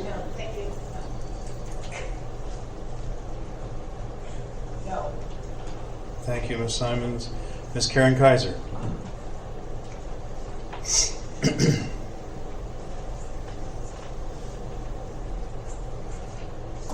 Thank you. My kid is a 37-year-old man, but for God's sakes, think long and hard before you put contaminated water. 2 years, it's still not usable anywhere, and allow children to play on it. I don't know if you realize how insane that sounds to me sitting in the audience, but that's pretty crazy. And the wastewater treatment plant, to me, is the big can that gets kicked down the road, down the road, down the road. And I cannot conceive of any acceptable answer why the elusive Mr. Hall does not present. You've had 3 or 4 budget workshops. This is the biggest ticket item on your budget, yet no mention of it yet. I've listened to every workshop. Everyone else comes and presents their wish list, their needs, their wants. Mr. Hall's missing in action. It is so evident to me, and I have no knowledge, like Mr. McGill and others, about the workings of this wastewater treatment plant. Councillor Abraham seems to understand it well. You need a local operator. We didn't have this problem when you had the gentleman, I forget, Mr. Butler maybe. He came, he presented monthly. We had reports, you knew what was going on, and we weren't spilling sewage down the streets or threatening to put it on soccer fields for children. There is no communication or leadership from the wastewater treatment plant operator. and it's because he's never here. How do we know what he thinks? He doesn't give you a report. I would think he could be virtually in on every month. This is his job. Isn't that what you pay him to do? I don't understand how it gets always an exception from the list. There's never a report. It's a lot more important than what's going on with some of the other departments that are conscientious and do their job and report to you. The other item I wanted to mention is surely, probably now everyone that has listened to the news, read a newspaper, turned on the radio, has heard of this big, there's multiple ethics investigations, and they involve our Attorney General in New Mexico, and they involve the managing partner of our town law firm, Robles, Rael, and Anaya. They're just allegations. Who knows what will be proven to be true. But I believe there's 5 or 6 ethical investigations taking place. I've heard Councillor Abraham wisely ask repeatedly for an RFP for legal services. And I think if you ever needed more proof of why it's needed, aside from the obvious conflicts of interest in the endless litigations that Robles, Rael, and Anaya seem to be brilliant at pitting half of you against the other half, or advising you to not follow the law so the legal abiding half takes you to court, get a new law firm. Get a ethical, small town lawyer. You don't need the Attorney General's best friend. You don't need the U.S. Supreme Court guy. Just get a lawyer that shows up, focuses on us, knows how a small town operates, and plays ethically and represents all of you. And lastly, I want to thank Councillor Abraham. We can all make a missed push of a button. I'll be here for that special meeting. Hopefully we all will. I've never known of a town where the elected official has to write the resolution. That's someone's job over there, whether it's legal staff or town clerk. In my experience, you tell them what is to be in the resolution, and they write the darn thing. You don't have to take your time at home and write it like you're a part-time town clerk, a part-time town attorney. It's an obstacle that I believe you, Mayor Pro Tem, put in place to make her go away so she'd hush. Well, it didn't work. Ms. Kaiser, We'll bring it back. you're well past 2 minutes. Thank you. I appreciate your extension. Next is Sabine Price.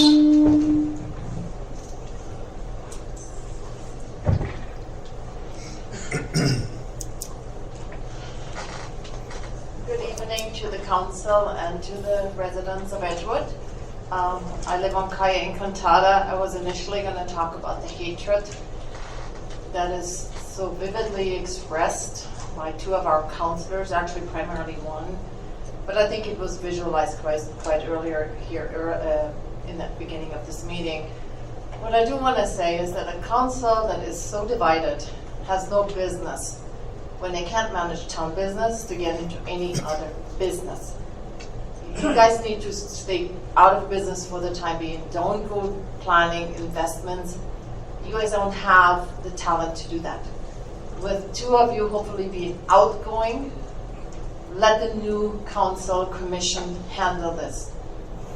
I personally believe you guys have ruined Edgewood. Don't do any more damage than you already have. And preserve a little bit of dignity that you might still have, and go out in some flying colors. So I really appreciate you guys staying on the business here. Thank you, Ms. Price. Sterling Donner.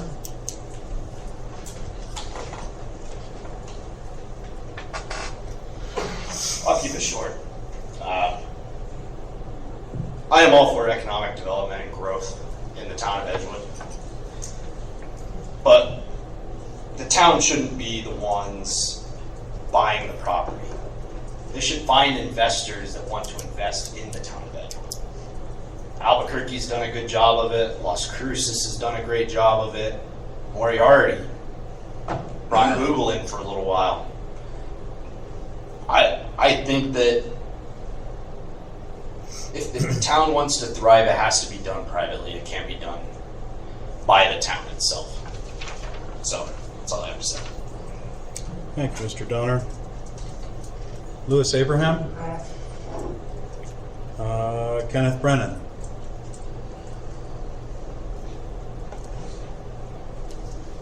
Thank you again. One quick question. The property in question over there on Besser Road, what's the zoning for that property?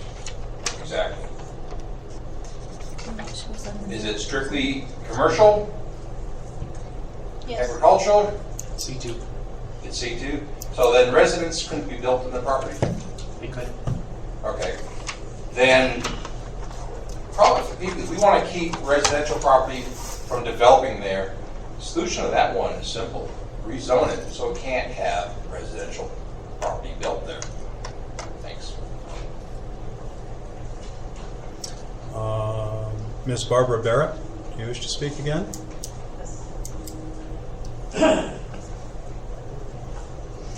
I have to apologize because I've been so rude because I've never said thank you for allowing me to speak, and I apologize for that. There's only a couple things I'd like to say. The plan on putting a cemetery here, I did not know that there wasn't one for Edgewood. One of the reasons I moved to the mountains is because I want to be here for the rest of my life and for my body for the rest of the time. So I'm very much for looking into something, and that again is bringing a business in that wants to put something here.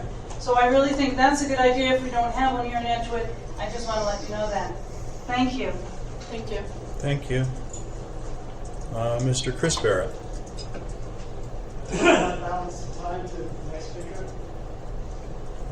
Mr. Ray Seegers.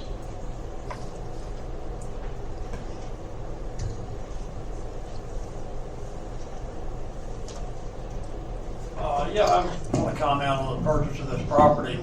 There are so many properties available right now, much closer in and much more suited because of the infrastructure that's already there, okay, for industrial development. This property would take well over $1 million to get water to. The roads that you would have to, tract industry sometimes drives a truck, okay, and sometimes a heavy truck. So you need to be in areas where you could do it quicker with shorter roads and this sort of thing. The other thing that you might look into, and I'm very much opposed to governments competing with the private sector in this sort of thing, but things that do happen, and I think Audrey mentioned it, are public-private partnerships. You could look into doing something like that to get water to a different tract. But everything that was part of the 1,500 acres that was put together by a developer from Arizona, including this piece, okay, was put together in a master plan. The master plan relied on an extra ramp going, not Williams Ranch Road, but up the road where you won't disturb all the good residential. So, what I'm thinking is there's plenty of tracts out there that would lend themselves better to industrial development, and they'd lend themselves quicker to industrial development because they're near existing infrastructure or not too far away. But that is probably the poorest choice, and background is also in planning. I can't think of a worse choice than to buy that just because it's cheap. It doesn't really matter whether you get it for $1,000 an acre or all the other good tracts I'm talking about, which I don't have for sale. Those tracts, are $4,500, $4,000 an acre. Relatively speaking, to get that tract up to snuff that you're looking at, you much better afford the ones that for $3,500, $4,500, and they have an immediate use, or at least a use, not so far distant in the future. Also, I have heard that we're pointing towards the Moriarty Industrial Park. Well, I remember when that was developed. I remember all the businesses have come and gone and gone broke and this type of thing. And in fact, location has something to do with that, but that's not a highly successful industrial park. It's pretty much a failure if you look at the number of years it's taken to develop the few things they have out there. Anyway, I really think there's a lot better choices, and then there's this partnership, not with the landowner per se, but maybe with the utility company, where you know, in our case, we do a public-private partnership with EPCOR and go ahead and run water to a tract that's much better located for this type of thing. Location in real estate is everything. And if you pick the wrong location, you'll be sitting on it for 40 years. Thank you, Mr. Seegers. Mr. Phil Anaya. I'll pass tonight. Thank you, Mr. Anaya. Ms. Wendy Brothers, wish to speak again? Yes.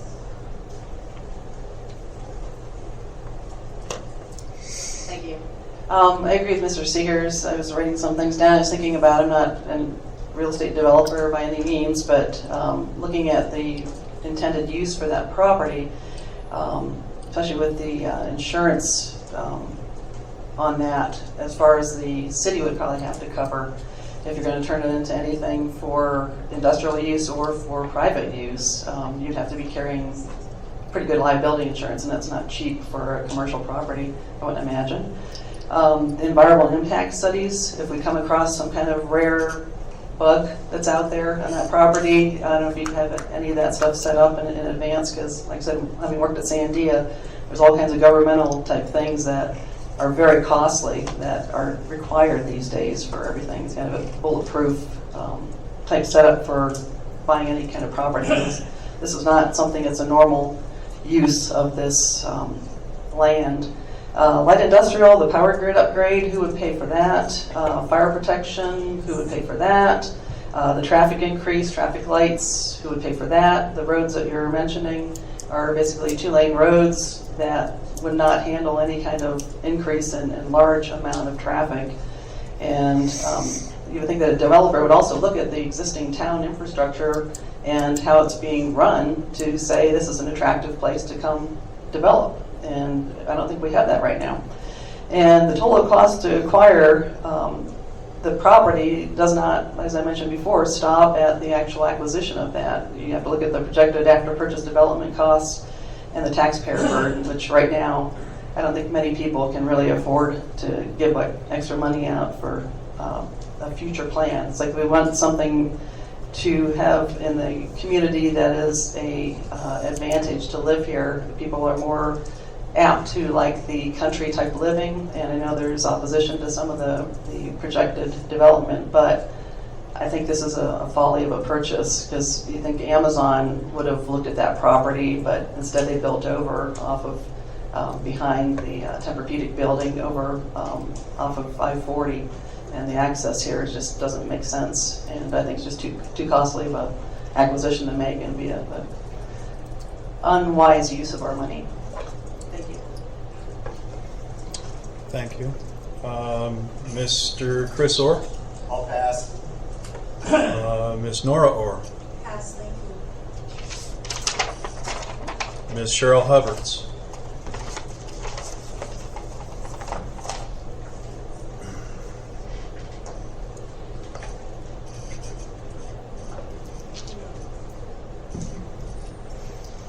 Councilor Abraham, I did want to thank you for calming the crowd earlier. I appreciated that. So, you're not always in agreement. It's quite intimidating. At our last council meeting, it was brought up about the $50,000 to use for our youth programs. And Councilor Harvey-Ho, you didn't want to discuss that among the council.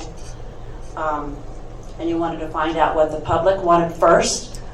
Well, I thought about that, and as a public, I would have come up here and said something like, oh, I just want a summer youth program, like the YES program. But I wouldn't have had much knowledge. I would be just throwing out something up in the air. You counselors, you have some knowledge that the public doesn't have. You know what's going on with the budget. You know what's going on with the people we have and what they can already do. And when we had our last budget meeting, we found out the police chief had ideas, and we found out Andreas has things that she's already doing, and those needs could be met. And I would have liked to have heard your ideas last council meeting. I would have liked to know what you were interested in, because I know that this is an interest to you. And I just wanted to kind of point out, I don't think the public always has insight to everything that you have as council members. Let's suppose the public come in and they demanded that the town put in a swimming pool, because that's what the public wants. We're going to have a swimming pool, you know, and bang their heads and bang their fists. Well, maybe the town doesn't have the funding to put in a swimming pool. In order to do that, they would have to cut police officers or town staff or whatever. We can't always just do what the public demands. You are elected officials, and you need to. You represent us. And I guess this is my point. We're not a direct democracy. We are a representative democracy. The public cannot possibly vote on every issue, and the small number who show up to meetings do not represent the whole public. The only way you can find out what the public wants is to hold an election. If that is what the next form of government plans to do, our town will go broke. We elect our councilors, who can be future commissioners, to make those decisions. We can send you emails with our comments. We can make comments at the meetings, but at the end of the day, it is your call as elected officials. And if the public doesn't like the decisions you make, they vote you out the next election. And that's how our state and federal representatives work. They don't hold elections on every issue. At general elections, we might get to vote on one or two things, but overall, those elected officials make the decisions, because that's how representative government works. And I just think we need to be reminded that we are representative democracy, not a direct democracy. And the other thing I wanted to bring up is one more thing about the bridge that Chuck Ring talked about, and there was a lot of discussion on last time. I was skeptical about that bridge too, but after I talked to Chuck and I thought about it, it is a historical bridge. It's not costing the town a bunch of money. It's under $100K what the town has to put in. It's federal funding. It's special funding for this kind of project. It cannot be used for roads. And there's misleading comments that should go to roads, and that's not the case. But it could be. Roger Holden really thought that bridge was a great idea, and I didn't really think so. But after I sat down and talked to Chuck one day, I realized, he just may have an idea there. He may have hit on something that's going to bring people to our town, a nice restaurant or something close by. We have to start having some vision, and I think that it might work. We don't know. Who's the judge? And then the last thing I want to say is Jerry Powers made a comment last week that the town should go after capital outlay money to pave roads. Well, the town does that every year, so that's misleading the public. The town does go for capital outlay. And that's all. Thank you. Thank you, Ms. Hupperts. Mr. Ted Hupperts and Ms. Stephanie Herrera donated time to you. Do you wish to speak, either of you? No. Thank you. Mr. Tim Sloan? No, thank you. Ms. Linda Wheeler? Do you wish to speak again? She left. She left. Mr. Jerry Powers? He took her. I'll be right back. Okay. Ms. Martha Eden?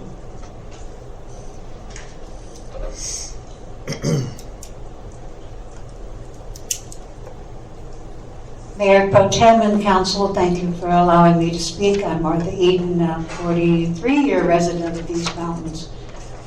Raised my family here. I love Edgewood. On June 23rd, there was a vote taken, a motion made and a vote taken, and the motion passed to take item A off of the consent agenda and table it indefinitely.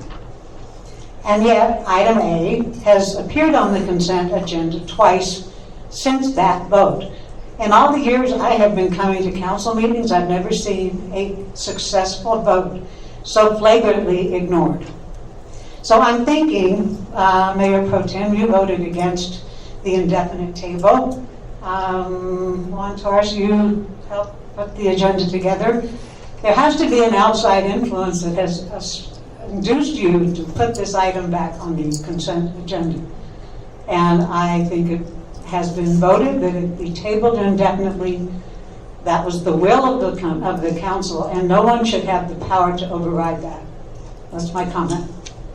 Thank you, Ms. Eden. Mr. Chuck Ring.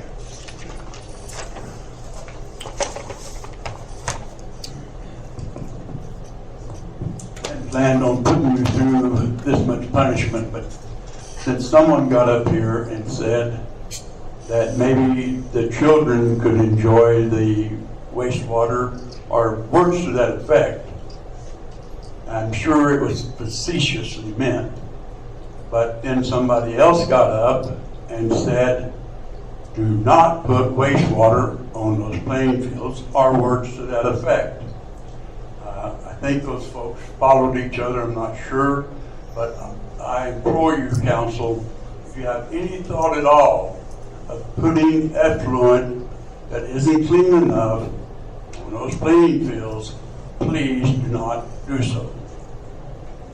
Oh, and are you planning on that? Absolutely not. Okay, thank you.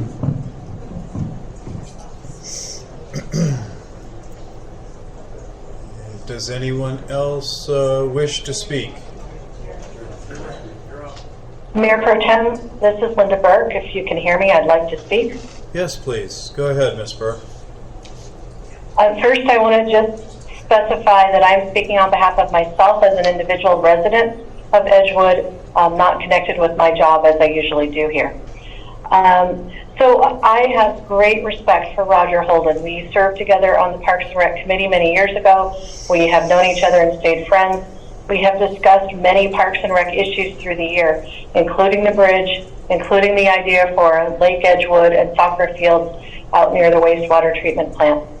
I disagreed with him on the location of soccer fields out there because they are in direct conflict with the Edgewood Commons plan, which was a vision for how to develop Edgewood that originated in Parks and Rec and has gone through a couple of different iterations, and is a very consistent plan that serves the community, that serves the needs of not only children and adults, but allowed for community events such as an amphitheater to be in that location. I sat on the Comprehensive Plan Committee a couple of years ago, and that was one of the items that was in the Comprehensive Plan for us to revisit the Edgewood Commons plan. There was good vision in there. It was developed with a lot of forethought. I'm not saying it's completely applicable at this point. It needs to be reviewed. But there were great ideas there, and it is an effort to create a town center in a location that most people can access, is easy to get to, and on lands that people want to maintain a certain amount of openness to, that they don't want to see overly developed. And soccer fields, baseball fields, an amphitheater, those are the kinds of things that maintain community space and give an identity to our town. So I would like to encourage that before moving forward with looking at other locations and purchasing land, and by the way, land speculation is a really risky business. There's a reason that entrepreneurs are not jumping at the price of that land. Just like you have commented that the DOT has made no commitment, has a plan that's been in place for 20 years with no action steps taken to move forward on it. That's what developers see as well. If there's no commitment from the state, it becomes this albatross that the town would be invested in with a lot of money gone that could have gone to other resources, and sit probably for decades before anything happens with it. And that's just money tied up. That's a lost resource. The town could be purchasing Section 34 with some of that money. They could look at reviewing the Edgewood Commons plan. And I would just highly encourage that the town move forward with the steps that are in the comprehensive plan before going outside of it, before looking at other areas that are not particularly relevant and are costly for the town at a time when we don't have the funds to risk. Thank you. Thank you, Ms. Burke. Mr. Powers, you were called. Thank you, Mr. Powers. Councilor Jaramillo. Okay, just wanted to thank the public for being here again this evening, and sorry that we couldn't get that resolution passed this evening, but we'll give it another shot as soon as possible. We'll have to look at our calendars at the end here in calendar review and set a date for special meeting. I think that it is something very, very important to the community because we've heard from so many and had such an outcry about it that we do need to get that done. I did want to address the affluent on playing fields. Obviously, no, this is why Councilor Abraham brought up that at this point, anyway, the water may not be used safely for the public and that it can't even go on the roads at this point. So of course it would not be put on soccer fields. Roger Holden, of course his vision for that would be when it was working, when it was safe. And so that is definitely something that would have to be overcome. It would have to be added into the permit is what I'm hearing from Mr. McGill. And something, that we need the safety of our citizens, especially kids, first and foremost. So I agree with the comments as well for wastewater treatment plant. We have requested that in the budget workshop meetings, and so far haven't heard from him, but it is a big expense, so I do think that is important. As far as the youth programs, the last meeting Carla had to step out and wasn't able to be here.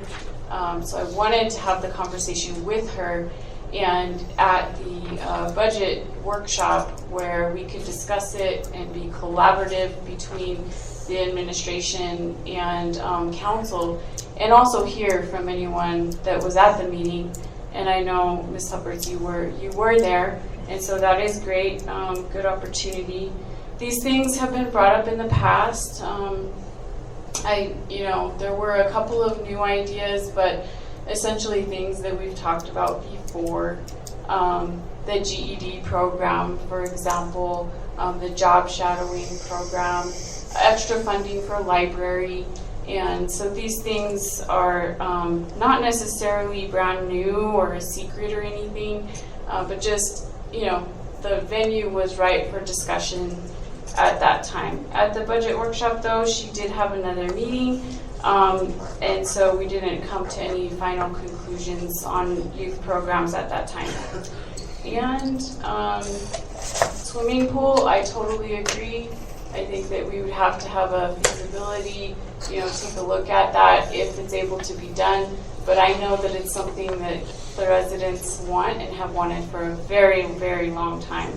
It was even Councilor Hawley brought up that was one of the main things that she heard about while campaigning was roads and the swimming pool. So it's very high on the list. So we all need to keep that in mind.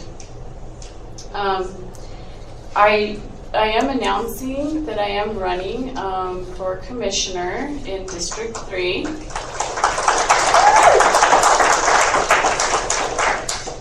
Thank you. I am also hosting a for the public, a conference with the candidates. So anyone who has already announced or will possibly announce is welcome to come, and the public as well, just to have a conference. And the venue I chose was one of Edgewood's newest businesses, Fat Pipe, which is an area, it's in the old SAS building on the frontage road behind Coyote Crossings, in that road that's parallel to the freeway there. What? Cowboy Way. Cowboy Way, that's the name of the road. Okay, thank you.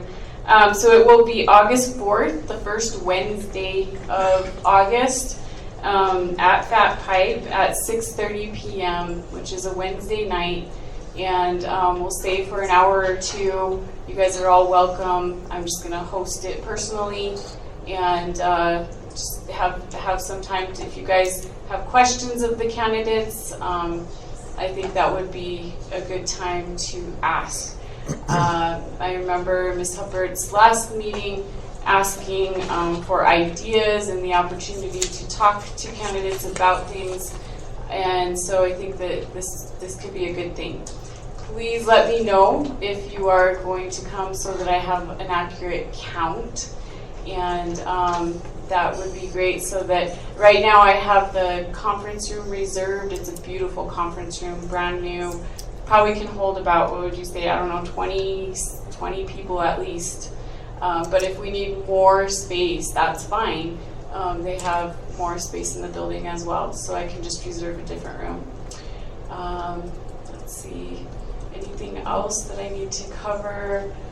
I don't think so, just that I'm really looking forward to the special meeting where we can get this resolution passed for the people. Thank you. Councillor Abraham?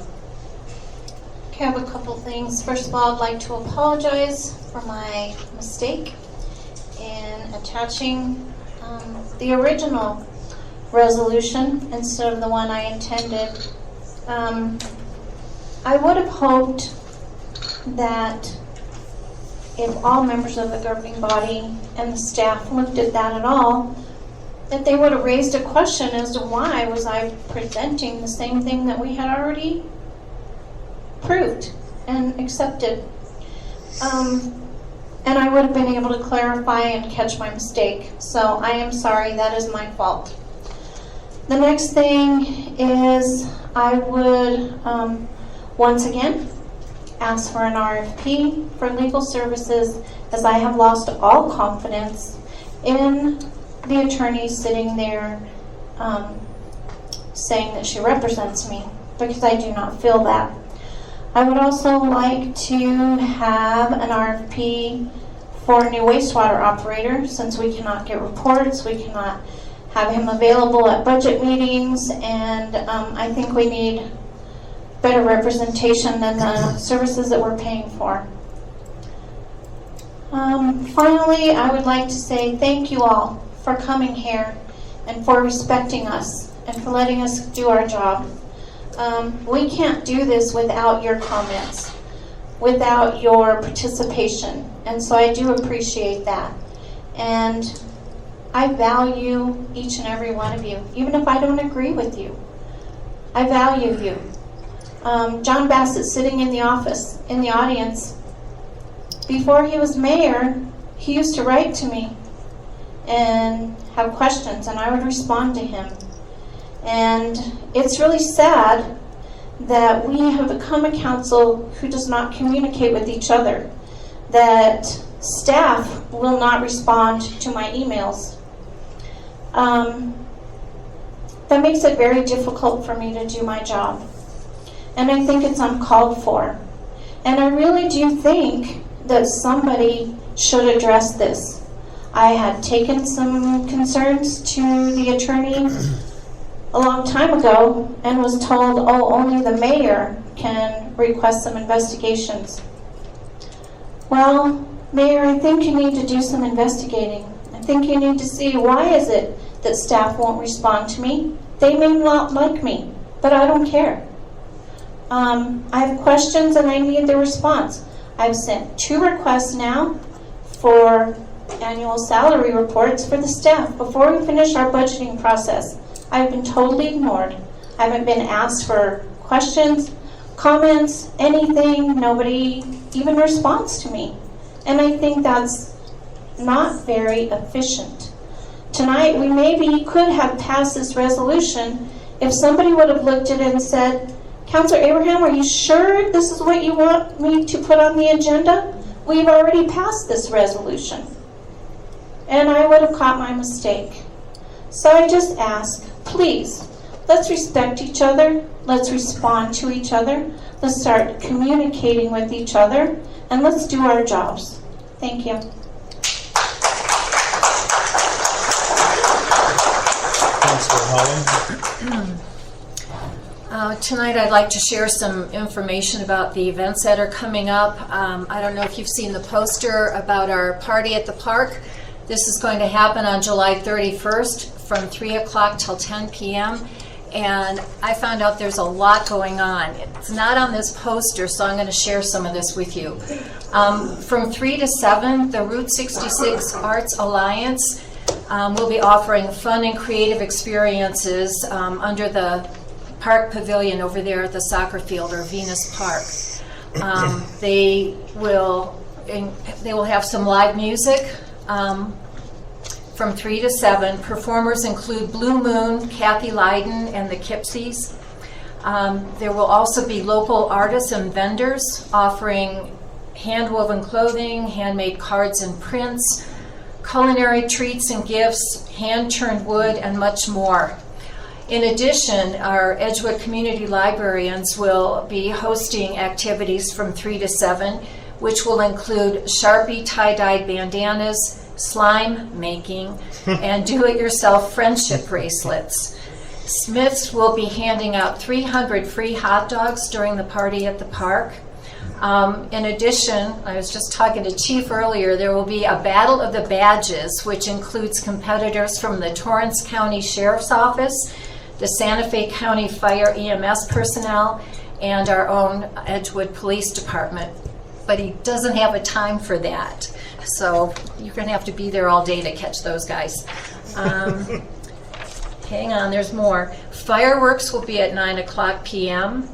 And there will be a performer by the name of Austin Van from 8 to 10 performing under the pavilion. So make sure you mark July 31st on your calendar. In addition, tomorrow there will be a book barn sale, so that's Saturday, July 24th from 10 to 2. And our book barn is the portable building at the northwest corner of the town offices. And finally, another fun event coming up, we're going to have a Water Fun Day. It's a free event scheduled for Saturday, August 7th. There will be free food, and that will happen from 1 to 4. We'll have a mud pit, water slides, water balloons, and hope to see everybody out there having a good time. Thank you.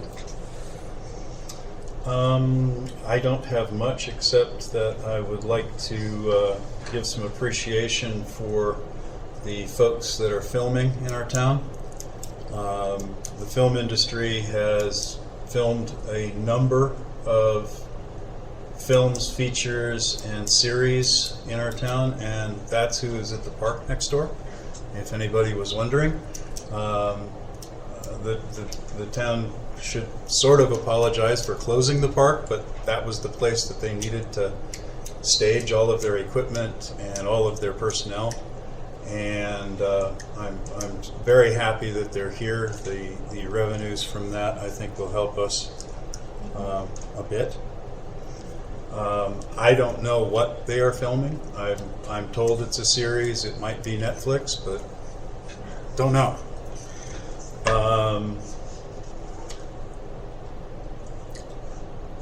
I'm very, very hopeful that the future of Edgewood improves in a good way.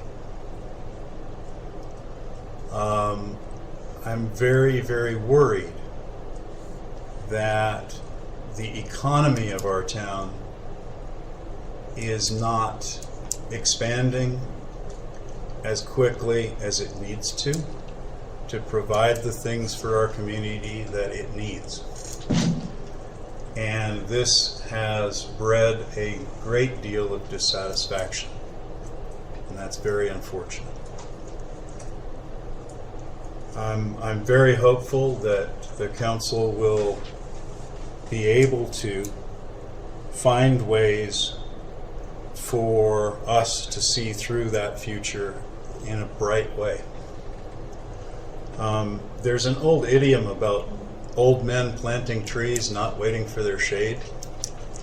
I think that's a very true thing. And I think that it is a very, very good thing for this council to look far into the future rather than to just tomorrow. Yes, we have to attend for tomorrow, Yes, we have to grow as we grow, but we also can plan and begin to build those things so that in the future the opportunities are there. I'll leave with that and move on to matters from the clerk. Yes, Mayor Council. So I hope to have everything either finished tomorrow or Sunday to provide you all with the information for the budget.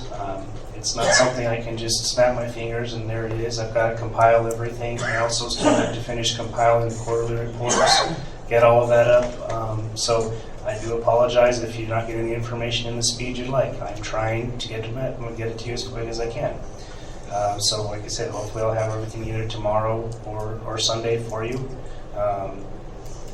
You know, it is what it is. Now with respect to agenda items, there's a judge's order that says if a counselor places something, gives something to me and says they want it on the agenda before noon on that Friday, I put it on the agenda. I don't ask questions.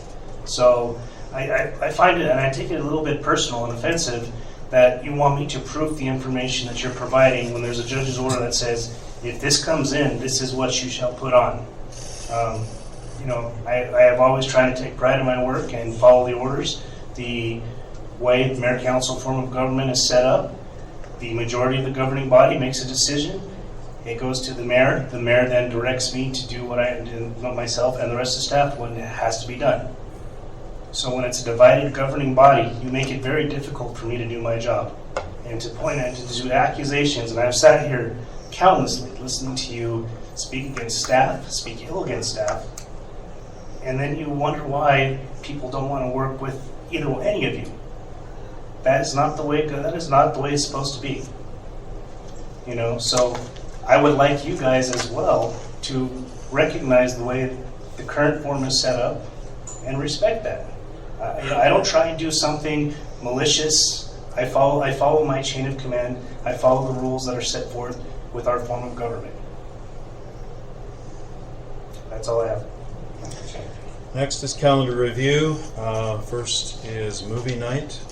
The Croods. Where? Venus Park on July 24th at 8 p.m. And there's flyers out. That's going to actually be moved. And Chief, if you would please let us know where we are moving it. Mayor, Council. Well, it'll be moving out here because kind of ironic, if you want to call it. We have to move the movie in the park because they're making a movie in the park. So no irony there, but that's where it's going. That's where it'll be at. We've already heard that July 31st is the party at Venus Park, a park event. The next regular council meeting will be held August 11th at 6:30 here at this location. August 11th will also have a public hearing for the Rural Broadband Project. So that will be on our agenda. Council, you wanted to have a special meeting. When would you prefer to have said special meeting? As soon as possible, that we can get it noticed. I will get you the agenda item as soon as before Monday. Mayor Pro Tem Council, I would also like to request a special meeting for the final budget approval as well. I don't know if we can, I know you said you wanted to do the resolution as a standalone, but I know next Wednesday is out for certain councilors. So at the earliest we could do, I'd prefer to do the budget on Thursday if at all possible. That way it'll give me a day to get everything turned into DFA. Is Thursday soon enough? What date is that? The 26th. No.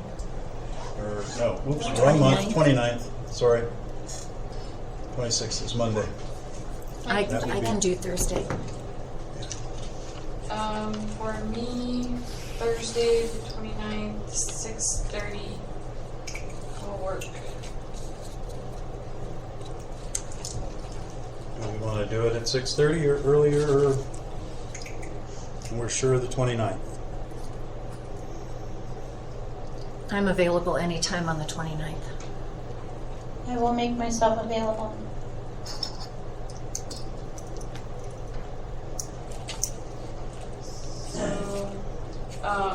what do we need to have on the agenda, the budget, and also, So, Mayor Council, for the budget, we'll need the final quarterly report and then the final budget approval. And then I was hoping also prior to that to have a final budget discussion beforehand. So once again, once you get everything this weekend, you can, if you have any additional questions, if we have any additional public comment, any last things to consider, we can put that on. will we have the usual information that was, last year's budget, and then what the asks are, and then what you're recommending? Yes and no, and not in the same format, but we're compiling all the asks, we're compiling everything in there. There's last year's budget, so we're putting it all together for you. Okay. So that could take a little bit. Do you guys think that 6:30 is still okay? It'd be hard for me to get back out here before then. How long do you anticipate that process taking? Are you going to have Larry Hall available? I'm going to try to. He was supposed to be available at the last one, and then something came up. He had an emergency. I do believe Mayor Pro Tem announced that.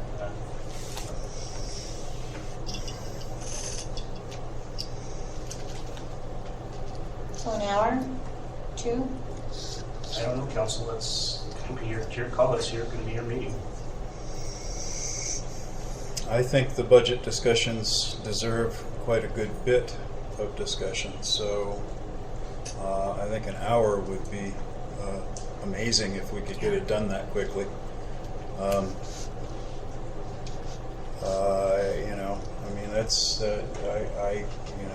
going to have to take off and travel the hour and plus to get back up here regardless.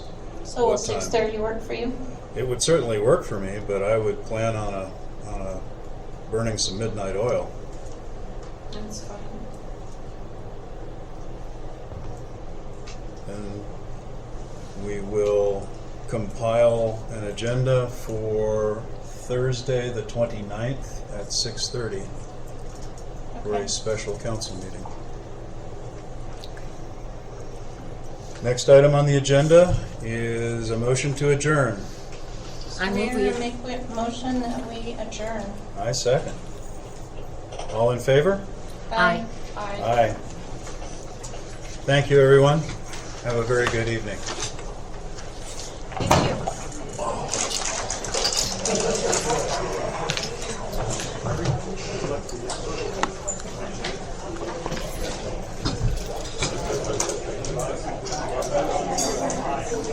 Thank you.